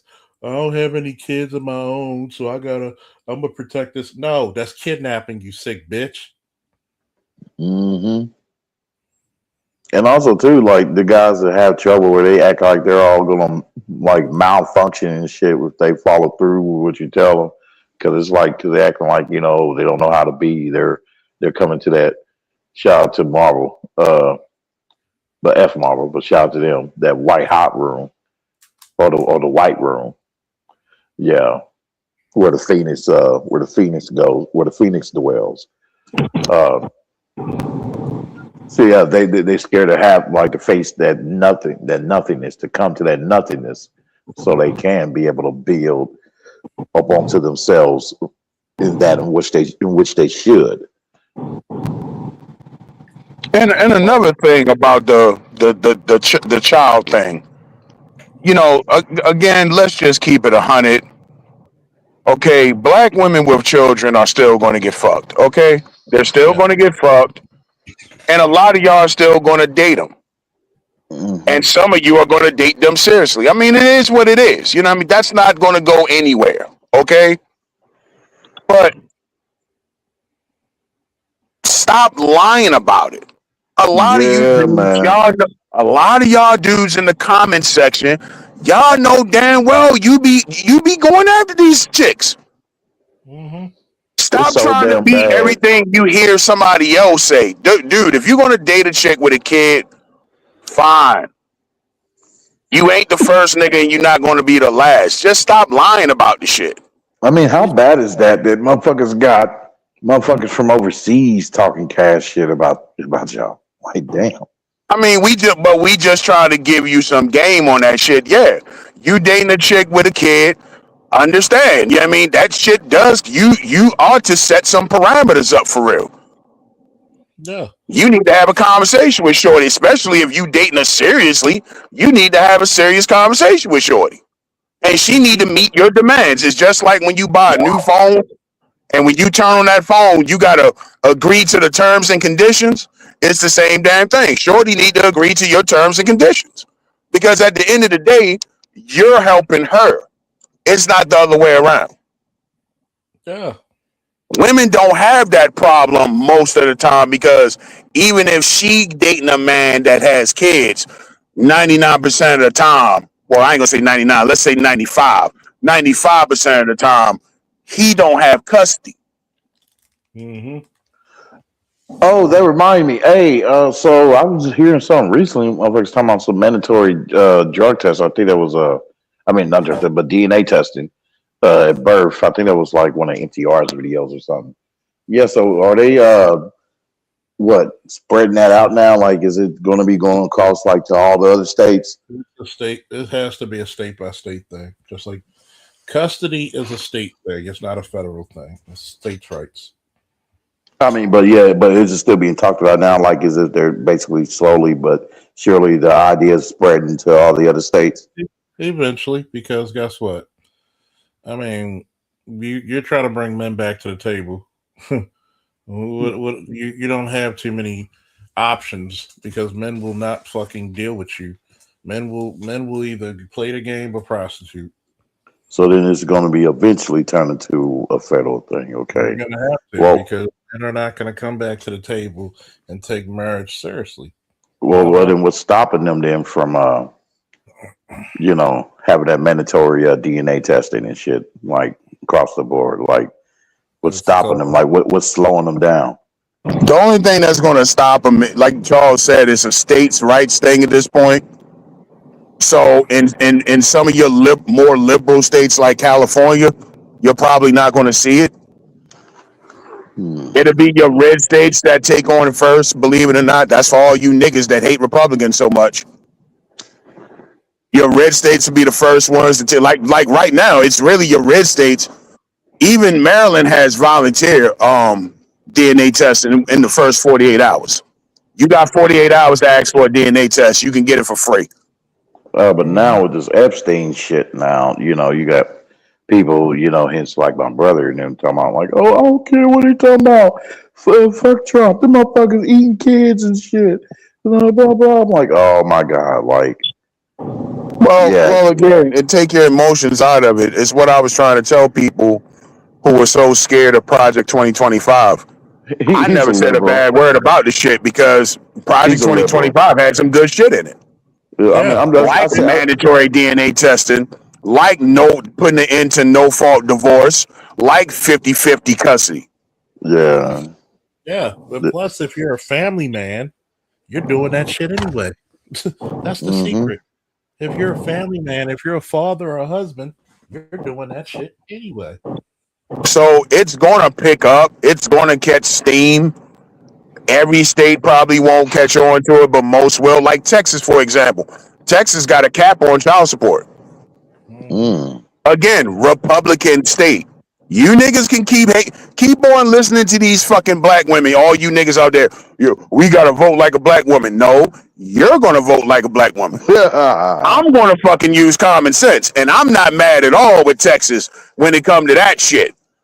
Dak Prescott is gonna pay $2,300 a month in child support. Do you hear me?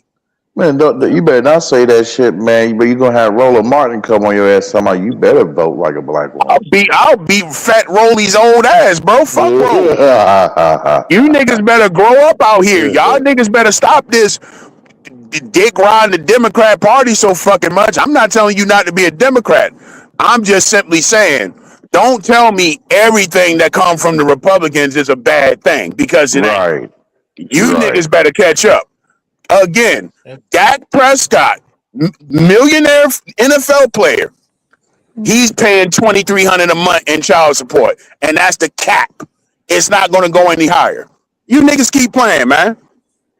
What are your Democrats doing for you? All you niggas right now to know damn well you living with your moms because child support is kicking your ass.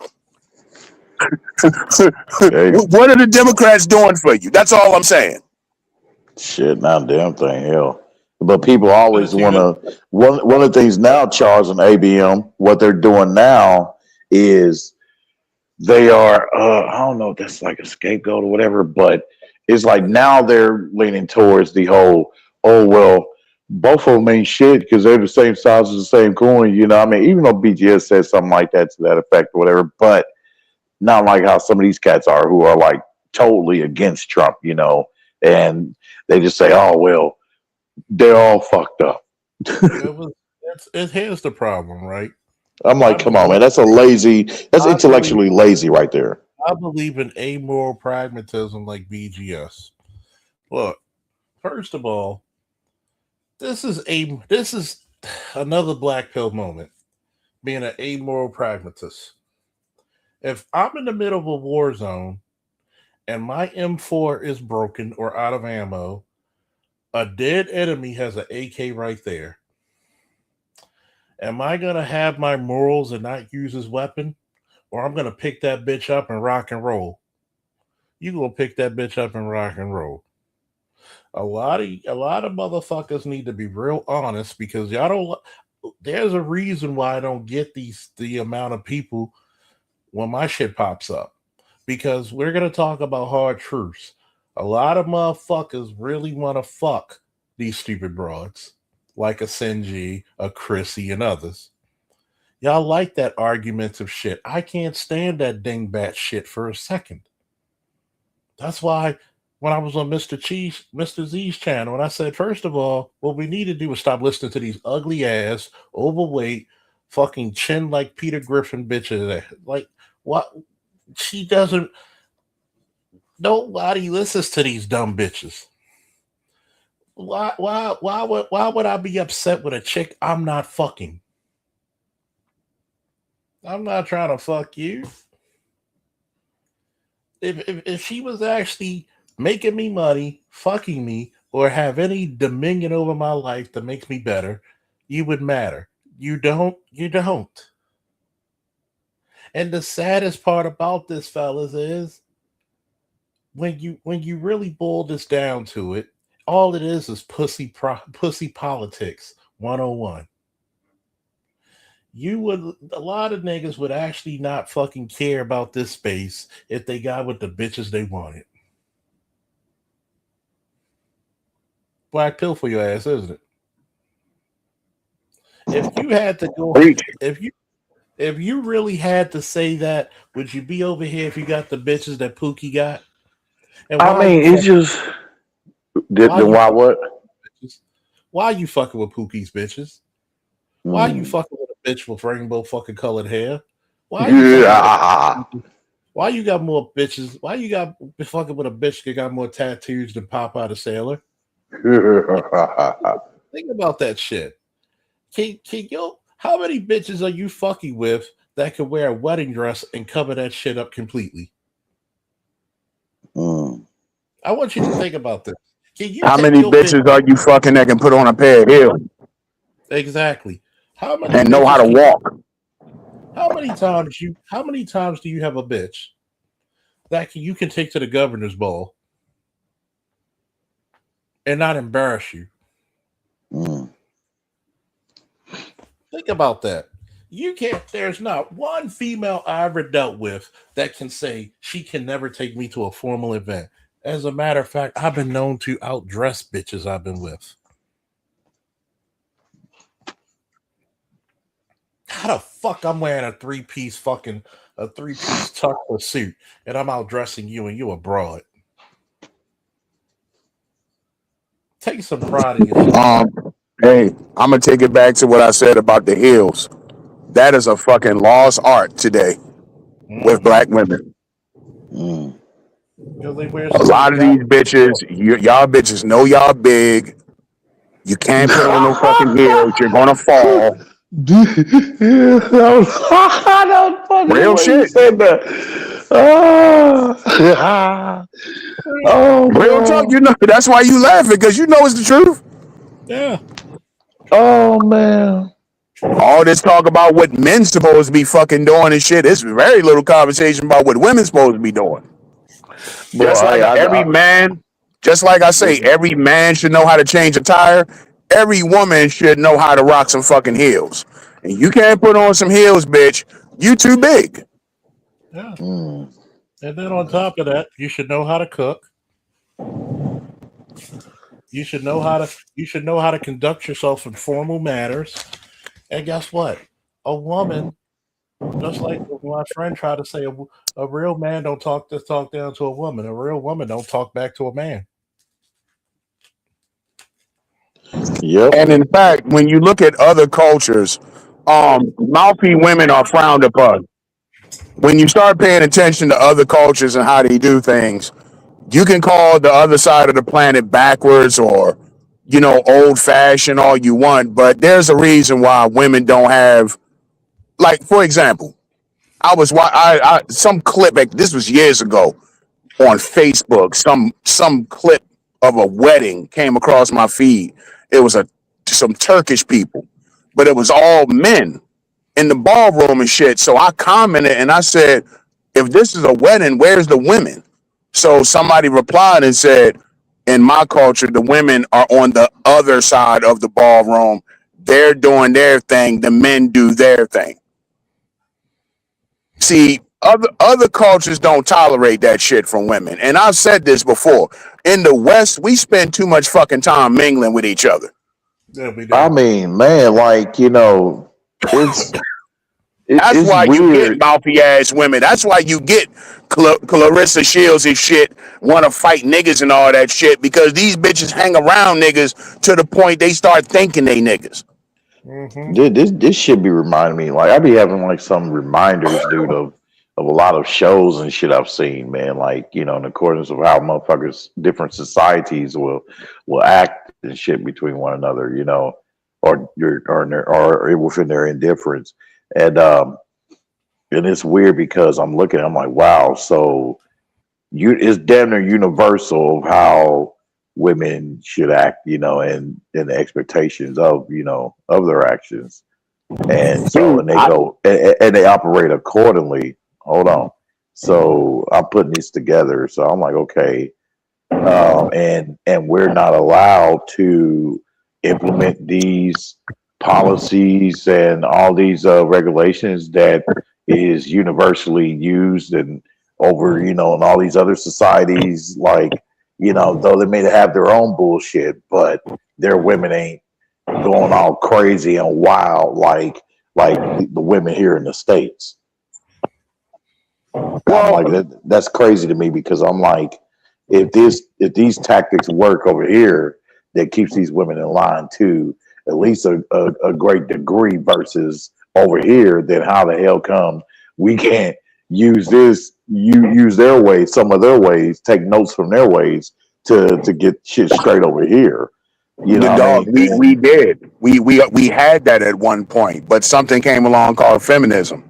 I just saw a clip of over there in Israel right now, right? Okay, so they getting bombed. Iran is bombing the shit out of Israel, right?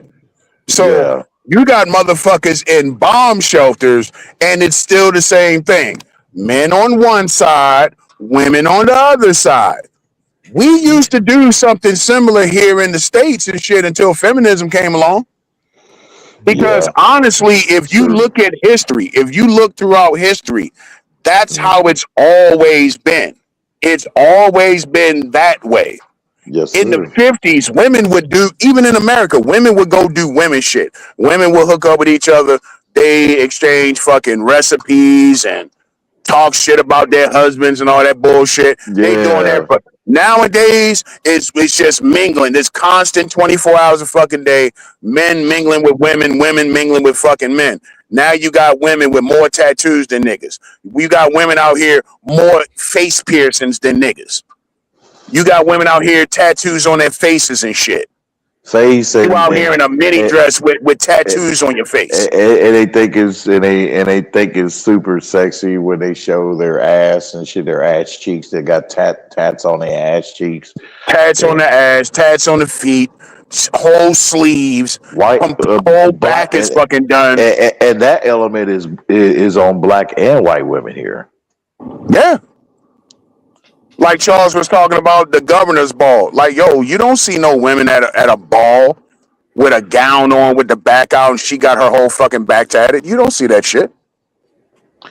I'm like, bitch, I see your ass cheeks, bitch, but I'm trying to look past the tats, bitch, to the shape of your ass. But, bitch, I can't help but see this foreign god you got tattooed on your ass cheek. But I'm cool. And you motherfuckers wonder why you got the shitty mothers that you got nowadays? Mm-hmm. Oh man, I know y'all, bro.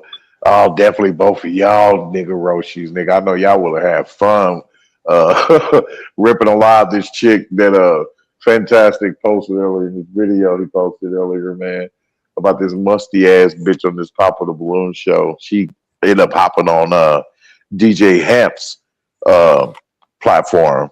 That dude from like this might be risky dude. That's his name of his channel. Yeah, she hopped on there and was talking shit, and she's another anti-Trump supporter, and boy, she is. Y'all have a field day with this fat bitch, boy, because she's ill built as hell, but talking cash shit. I'll tell you, ill-built and talking cash shit, bro. I'll tell you this. In my real life, I spend more time lifting weights, playing with my cat, talking to my son, going to my VA appointments, than giving a fuck what ill-gotten bitches do. I have no problem getting women. I just got a problem with Yeah. the attitudes and the wherewithal of women. That's my problem. Oh, you hate women, nigga. I fuck more than anybody I know. And see, it's not just that, oh, I fuck any. I don't have to suffer fat bitches. Okay, that's the thing. People don't. I can get the highest quality of bitches. Keeping them is that she worth the keep. Okay, I get calls from chicks all the time. Can you come over and chill with me on the porch? Can you come over? I don't have problems getting women. Here's the problem. It's the fucking dealing with you for a long period of time shit is the fucking problem. My tolerance is lower than goddamn the stock market. And when people like to say, and to answer your question, All Star G, should black people at this moment be involved in politics? Hell no. You see what the fuck? People really thought Jasmine Crockett should have won. That tells you something. People think Kamala Harris was qualified. That tells you something. What qualifications did this silly bitch ever do? This lets you know I am so glad that I have a black pill moment again. I am so glad that I have certain fucking filters that I do not allow people to go past. Once you show me your ultra liberalism and you don't know what the fuck you talking about, and you talking about that men are scared of women leadership, when the fuck are we scared of you? You don't fight, you don't fucking wage war, you don't beat up men in the streets. The fuck do I gotta be scared of you for? I'm the motherfucker that could come out of my house and walk down the street and make motherfuckers part like the Red Sea. You call people like me to solve your problems. I don't call you. Okay? For the nerdy guy who likes comic books and collecting his action figures and playing video games, have you noticed that everybody doesn't call their thugged out cousin or their thorough ass uncle? They call me. Why? Because when shit gets over above their head in the water, I'm Aquaman, bitch. I'm the king of the seven seas. I'm the big gun. I'm your Superman. You call me because if shit gets real bad, I can handle it. That's how I see life. I don't give a fuck. Oh, these bitches. Fuck them. Close your door. Fuck them. Either fuck them or fuck them. Well, hey, man, we got to protect our black women, man. We got to protect our black women, man. But you From these strong motherfuckers, man. You strong and independent. Protect your goddamn self. That's the folly of strength. Okay? Nobody's coming to save you, Clark. That's the folly of strength. Nobody's coming to save you. You got all these people talking all this rah-rah shit. For what?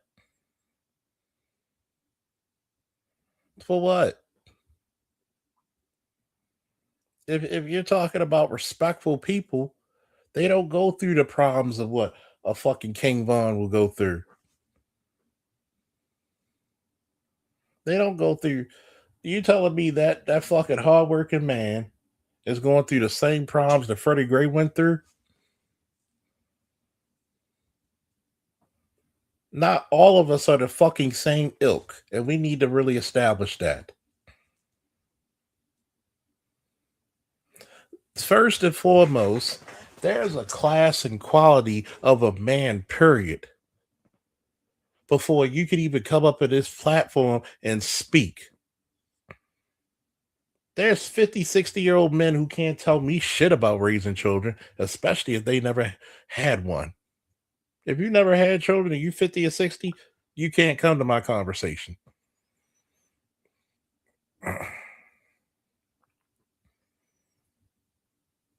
Well, these chicks, first of all, when it comes to marriage, that's a different conversation. You know why? Because in order for you to leave that marriage, "fuck you, pay me" has to be invoked.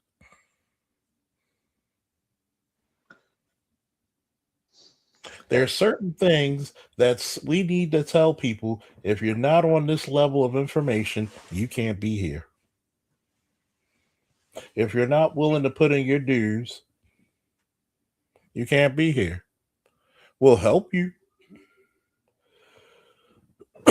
but you're gonna have to put in your dues. Hey, and also I don't know about y'all motherfuckers, but I be looking at these some bitches sideways when they be coming and talking about whether it be like somebody who I just met or whatever, you know, through casual conversation or some shit like that, because I'm not socially It's a fucked up to where I can't conduct myself like that. You know what I mean? With people on that normal level. Nah, it's just the thing is, I can't stand these motherfuckers, whether they people I know or don't know, want to come to me and be like, "Hey man, I just got a baby, man. Shit, man. You know, we me and my girl, man, we just had a baby, man. Me and my wife, man, we just had a baby." I'm looking at you. It's one thing if you're like lost. God bless you. One thing if you're like lost or you're young and you're learning. I get that. You should be taught. These are 30 and 40-year-old motherfuckers talking this shit, man. Yeah, it's like if you're I'm gonna say this. There's a lot of motherfuckers who come to BGS streams and ask some asinine shit, and you damn near a grandfather. You're a grandfather's age, and you don't know this shit about women. And I get it, everybody's not on the same level, but there's some shit you should know. Right, exactly, man.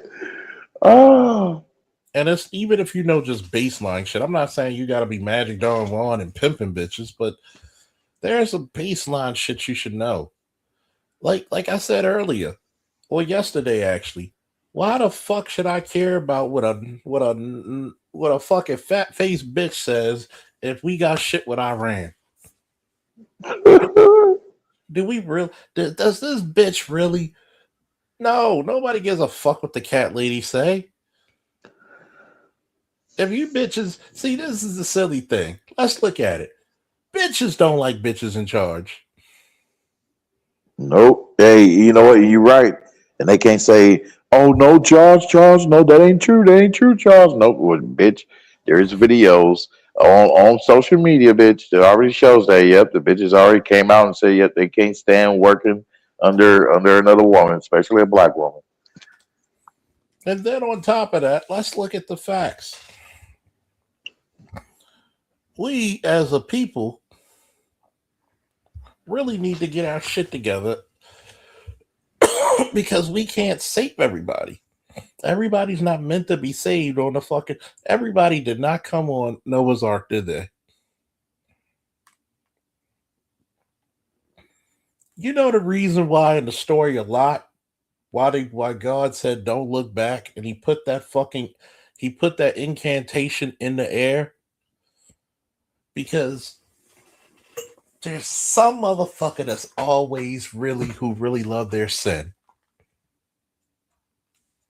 There's somebody who's always going to love that sin. You talk about you want the God Almighty to rescue you. You want redemption, but you always go back into that fucking cesspool. And when you turn into a pillar of salt, you just proved everybody right. You were a cesspool ass person. This is the reason why a baby mama gonna have to pay a higher tax. You gotta do 20 times extra per kid to get a man. They're mad. Hold on, Charles. That's going to hurt some feelings. That's going to hurt some feelings. What do we say over this channel? Fuck your feelings. Damn right. And the bitch was mad they had to pay $100, damn it, for that damn dating event. The same way the fat bitch gotta pay a tax. You gotta do 20 times per child So guess what? If you bitches got 7 kids, whew, you gonna be the second coming of June Cleaver times 1,000. You better be the cookingest, the cleaningest, the most docile. You better suck dick like what's her name? You asking Like way Del too much, Rio. dog. Oh, You guess asking what? way too much. But guess what? I live in the United States, and our motto's been for a long time: we don't negotiate with terrorists. Either you Hey, fit with our demands, or you stay in Lonelyville, population U. You don't get the best of the best. See, first of all, when you have a Mm, child, you get the best of the best. mm, You mm. already disqualify from getting the best of the best by having a child, especially by a child by a lesser man. See, and that's why you got these bras, because that's trending now. These bras making videos talking shit about childless men. Oh, you niggas sassy. Oh, these niggas think they are that, etc., etc. See, because they starting to see. Yeah, Because only 36% of black women can say that they don't have kids. yeah. Think about it. The vast majority of black women got kids. You got remember when they keep projecting all this shit? Black men making all these babies. Yeah. Almost 70% of the time, if a woman has 2 or more kids, it's about 2 or more men. Think about 64% of black, shout out to SWP, 64% of black women have children. And the majority of that 64%, it's by multiple men. which comes up to 67. And it's funny, right? So like I asked this one bitch, if you think I'm raw head, some of y'all need to follow me on fucking Facebook when I be posting, when I be in some of these groups. This chick trying to say, well, I said, ask you this question. Since she's trying to say that we date ratchets and we get set up for robberies, now how do I know she's a ratchet? She could put on a mask like anybody, but that's the equivalent of saying to a sexual assault victim, she should be blamed because she wore a skirt. No, that doesn't give nobody the right to fucking do crime against her. I said, but okay, if you want to talk about we date ratchets, which majority of black men do not, or we try to avoid them, we might fuck them, but we don't date them. I said, but here's the blunt thing: how many of y'all black women willingly date criminals and jailbirds? She couldn't answer that. Why are you running? You want to talk about the community? You are what you eat, and y'all eat a lot of dick. And then you're not even. This is the part that kills me, right? And like I said, if I had a daughter, I'd be blackpilling my daughter too, like I am with my son. I would tell my daughter, which one of these motherfuckers is the smartest motherfucker in the school? Yeah, go fuck that motherfucker. Fuck his brains out. I can't stop you from fucking, but I'm gonna curb that shit. If you're gonna fuck a valedictorian or something. You gonna fuck a nigga who got a STEM fucking a STEM degree scholarship or something. Have you ever noticed that mothers will never encourage their daughters to get with a nigga who's going places? yep. They will actually encourage their daughters to date with nothing but obsolescence. Because you got to think about it. To dwell in the glamour. They will actually encourage their daughters to literally get the second coming of the niggas their mothers would date. They claim they wouldn't, but I've seen the niggas. I've seen bitches go homeless in their cars only because they would never obey a man.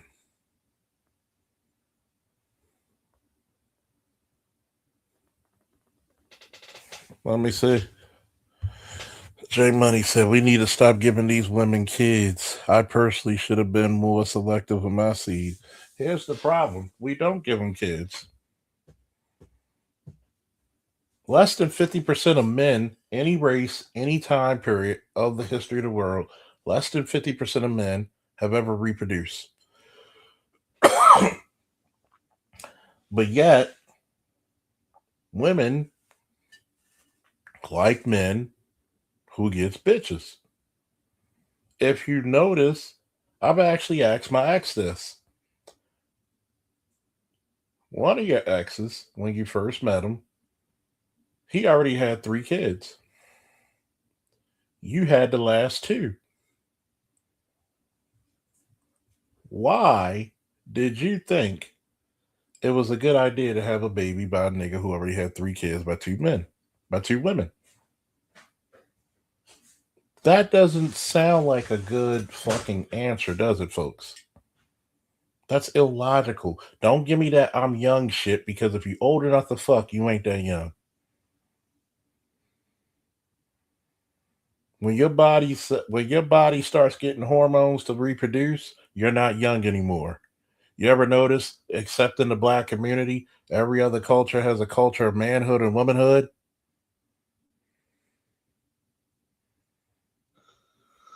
Yeah. So you can't say that I'm young and utilize that excuse. Close that door. I heard that, boy. You can't utilize that "Hey, I'm a young" excuse.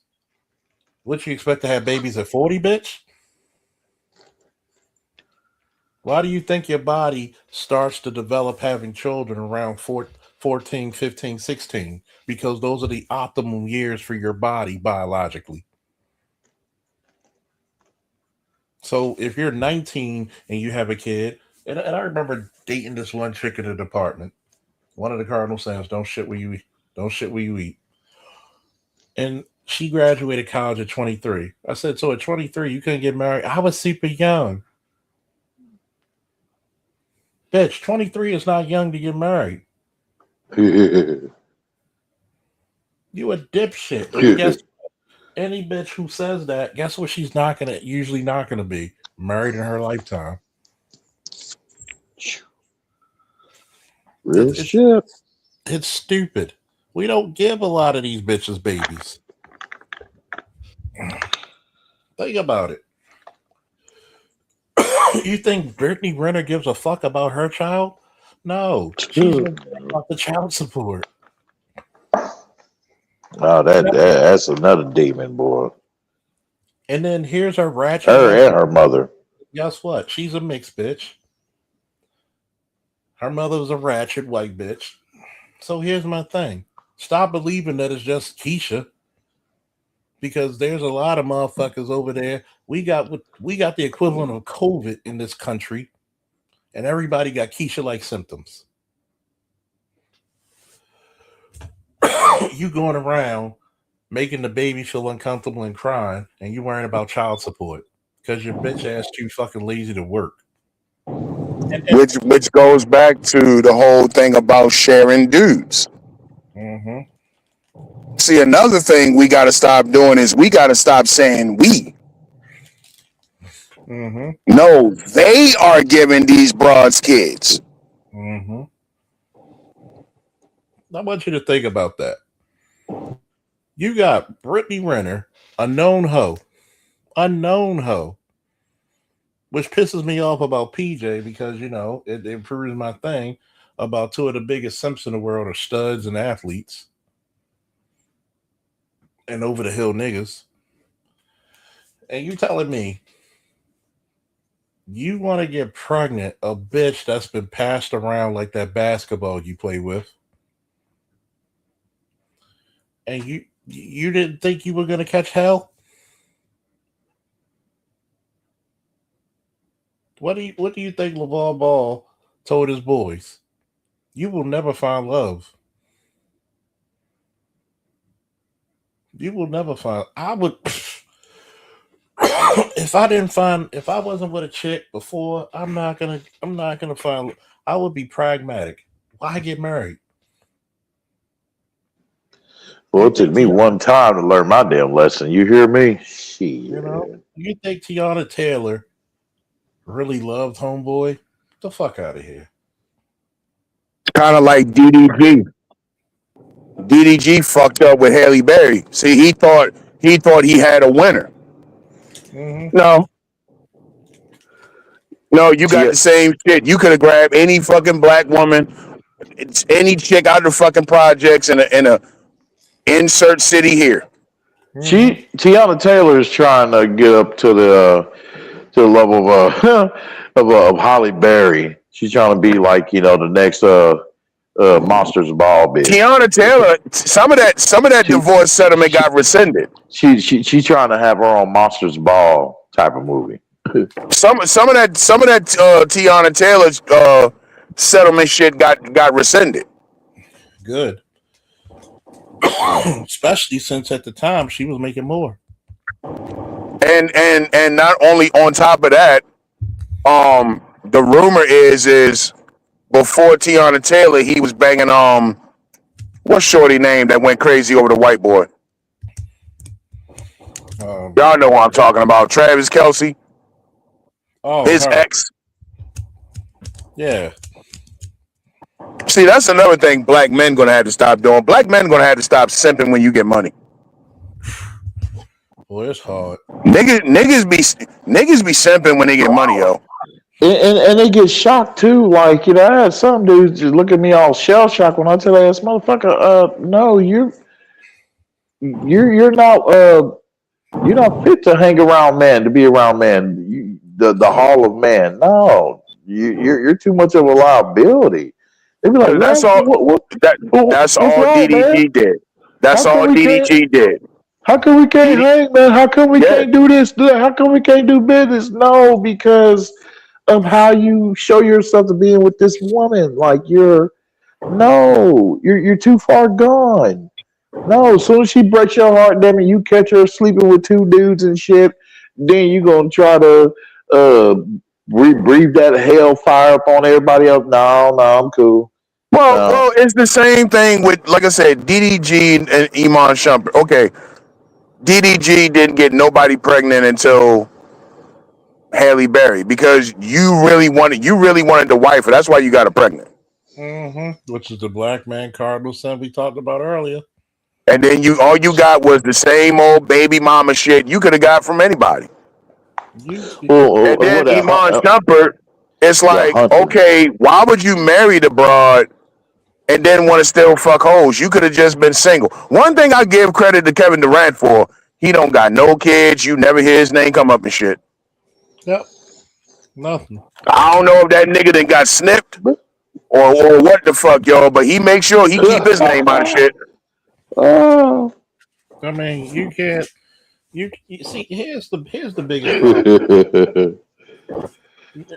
And I can tell that a lot of these niggas have this single mother disease in them. Stop believing these bitches got your best interest. You look at the Bailey sisters. They're, how can I say it? You know what I'm about to say, ABM, because you're going to get the reference. They're Woodlawn, Milford Mill bitches trying to act like they city girls. It's street cred for them. It's the same. Chicks like Halle Bailey do the ghetto queen shit because that's their way of getting street cred. Yeah, they never. Those are the chicks that you used to mess with if you're a city boy. If you're a city boy in Baltimore, you go to Woodlawn, Milford Mill, White Marsh, where they live in the good places, and they gotta try to out ghetto the hood chicks. But they can't do that because the hood chicks will beat their ass and run them back to the county. The only reason she didn't get her ass beat is because she's rich and popular and famous. She would have done the same shit. Homeboy would have got his sisters or some chick to beat her ass. That's the story people don't talk about. Did you hear about Michael B. Jordan? That Lori Harvey actually sent him a text and he just left her on red eating a burger? No, I didn't hear that. I saw something somebody alluded to it, but I didn't know the exact story. Yeah. And he's just smiling, eating a burger. With his Oscar right there with him.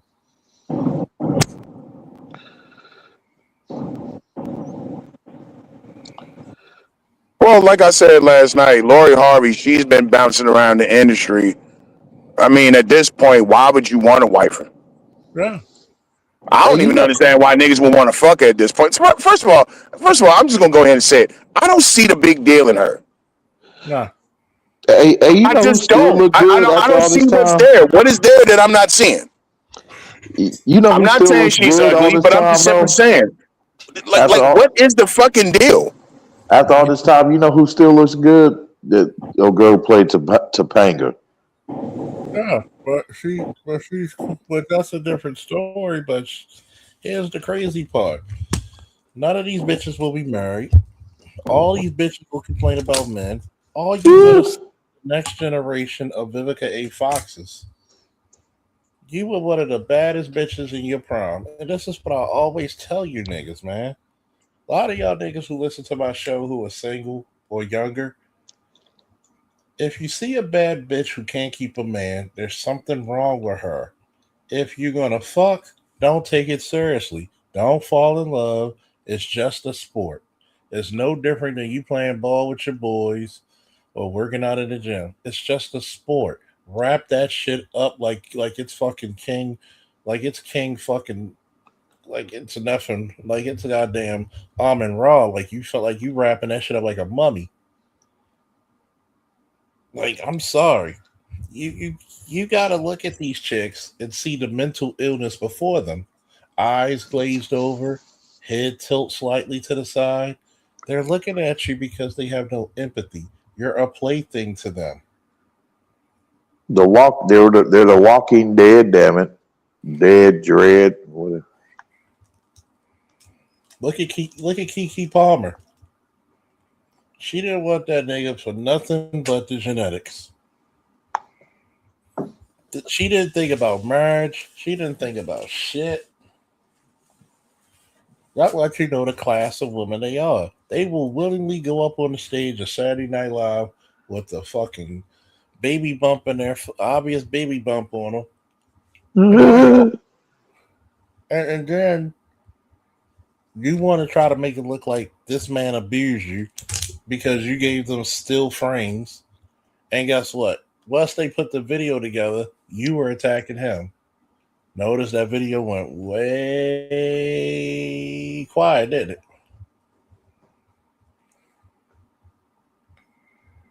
I went and told a lot of them, look, she got to leave. She got to go.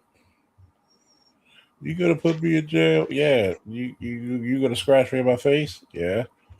I'm gonna put you in jail.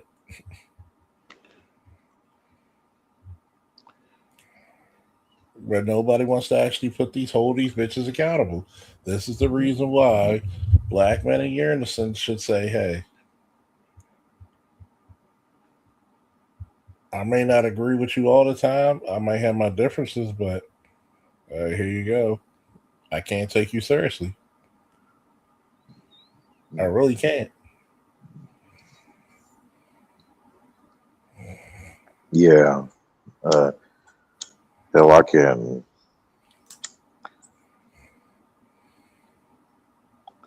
Hey, stop changing these damn male characters.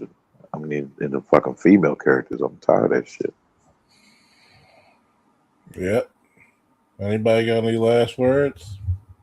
Nope. Thank you, bro, for having me on. Appreciate it. Yeah, it's a good time. It's about 4 hours. Shit. That's a hell of a show. Let's get the hell out of here. Woo! Peace. Good night.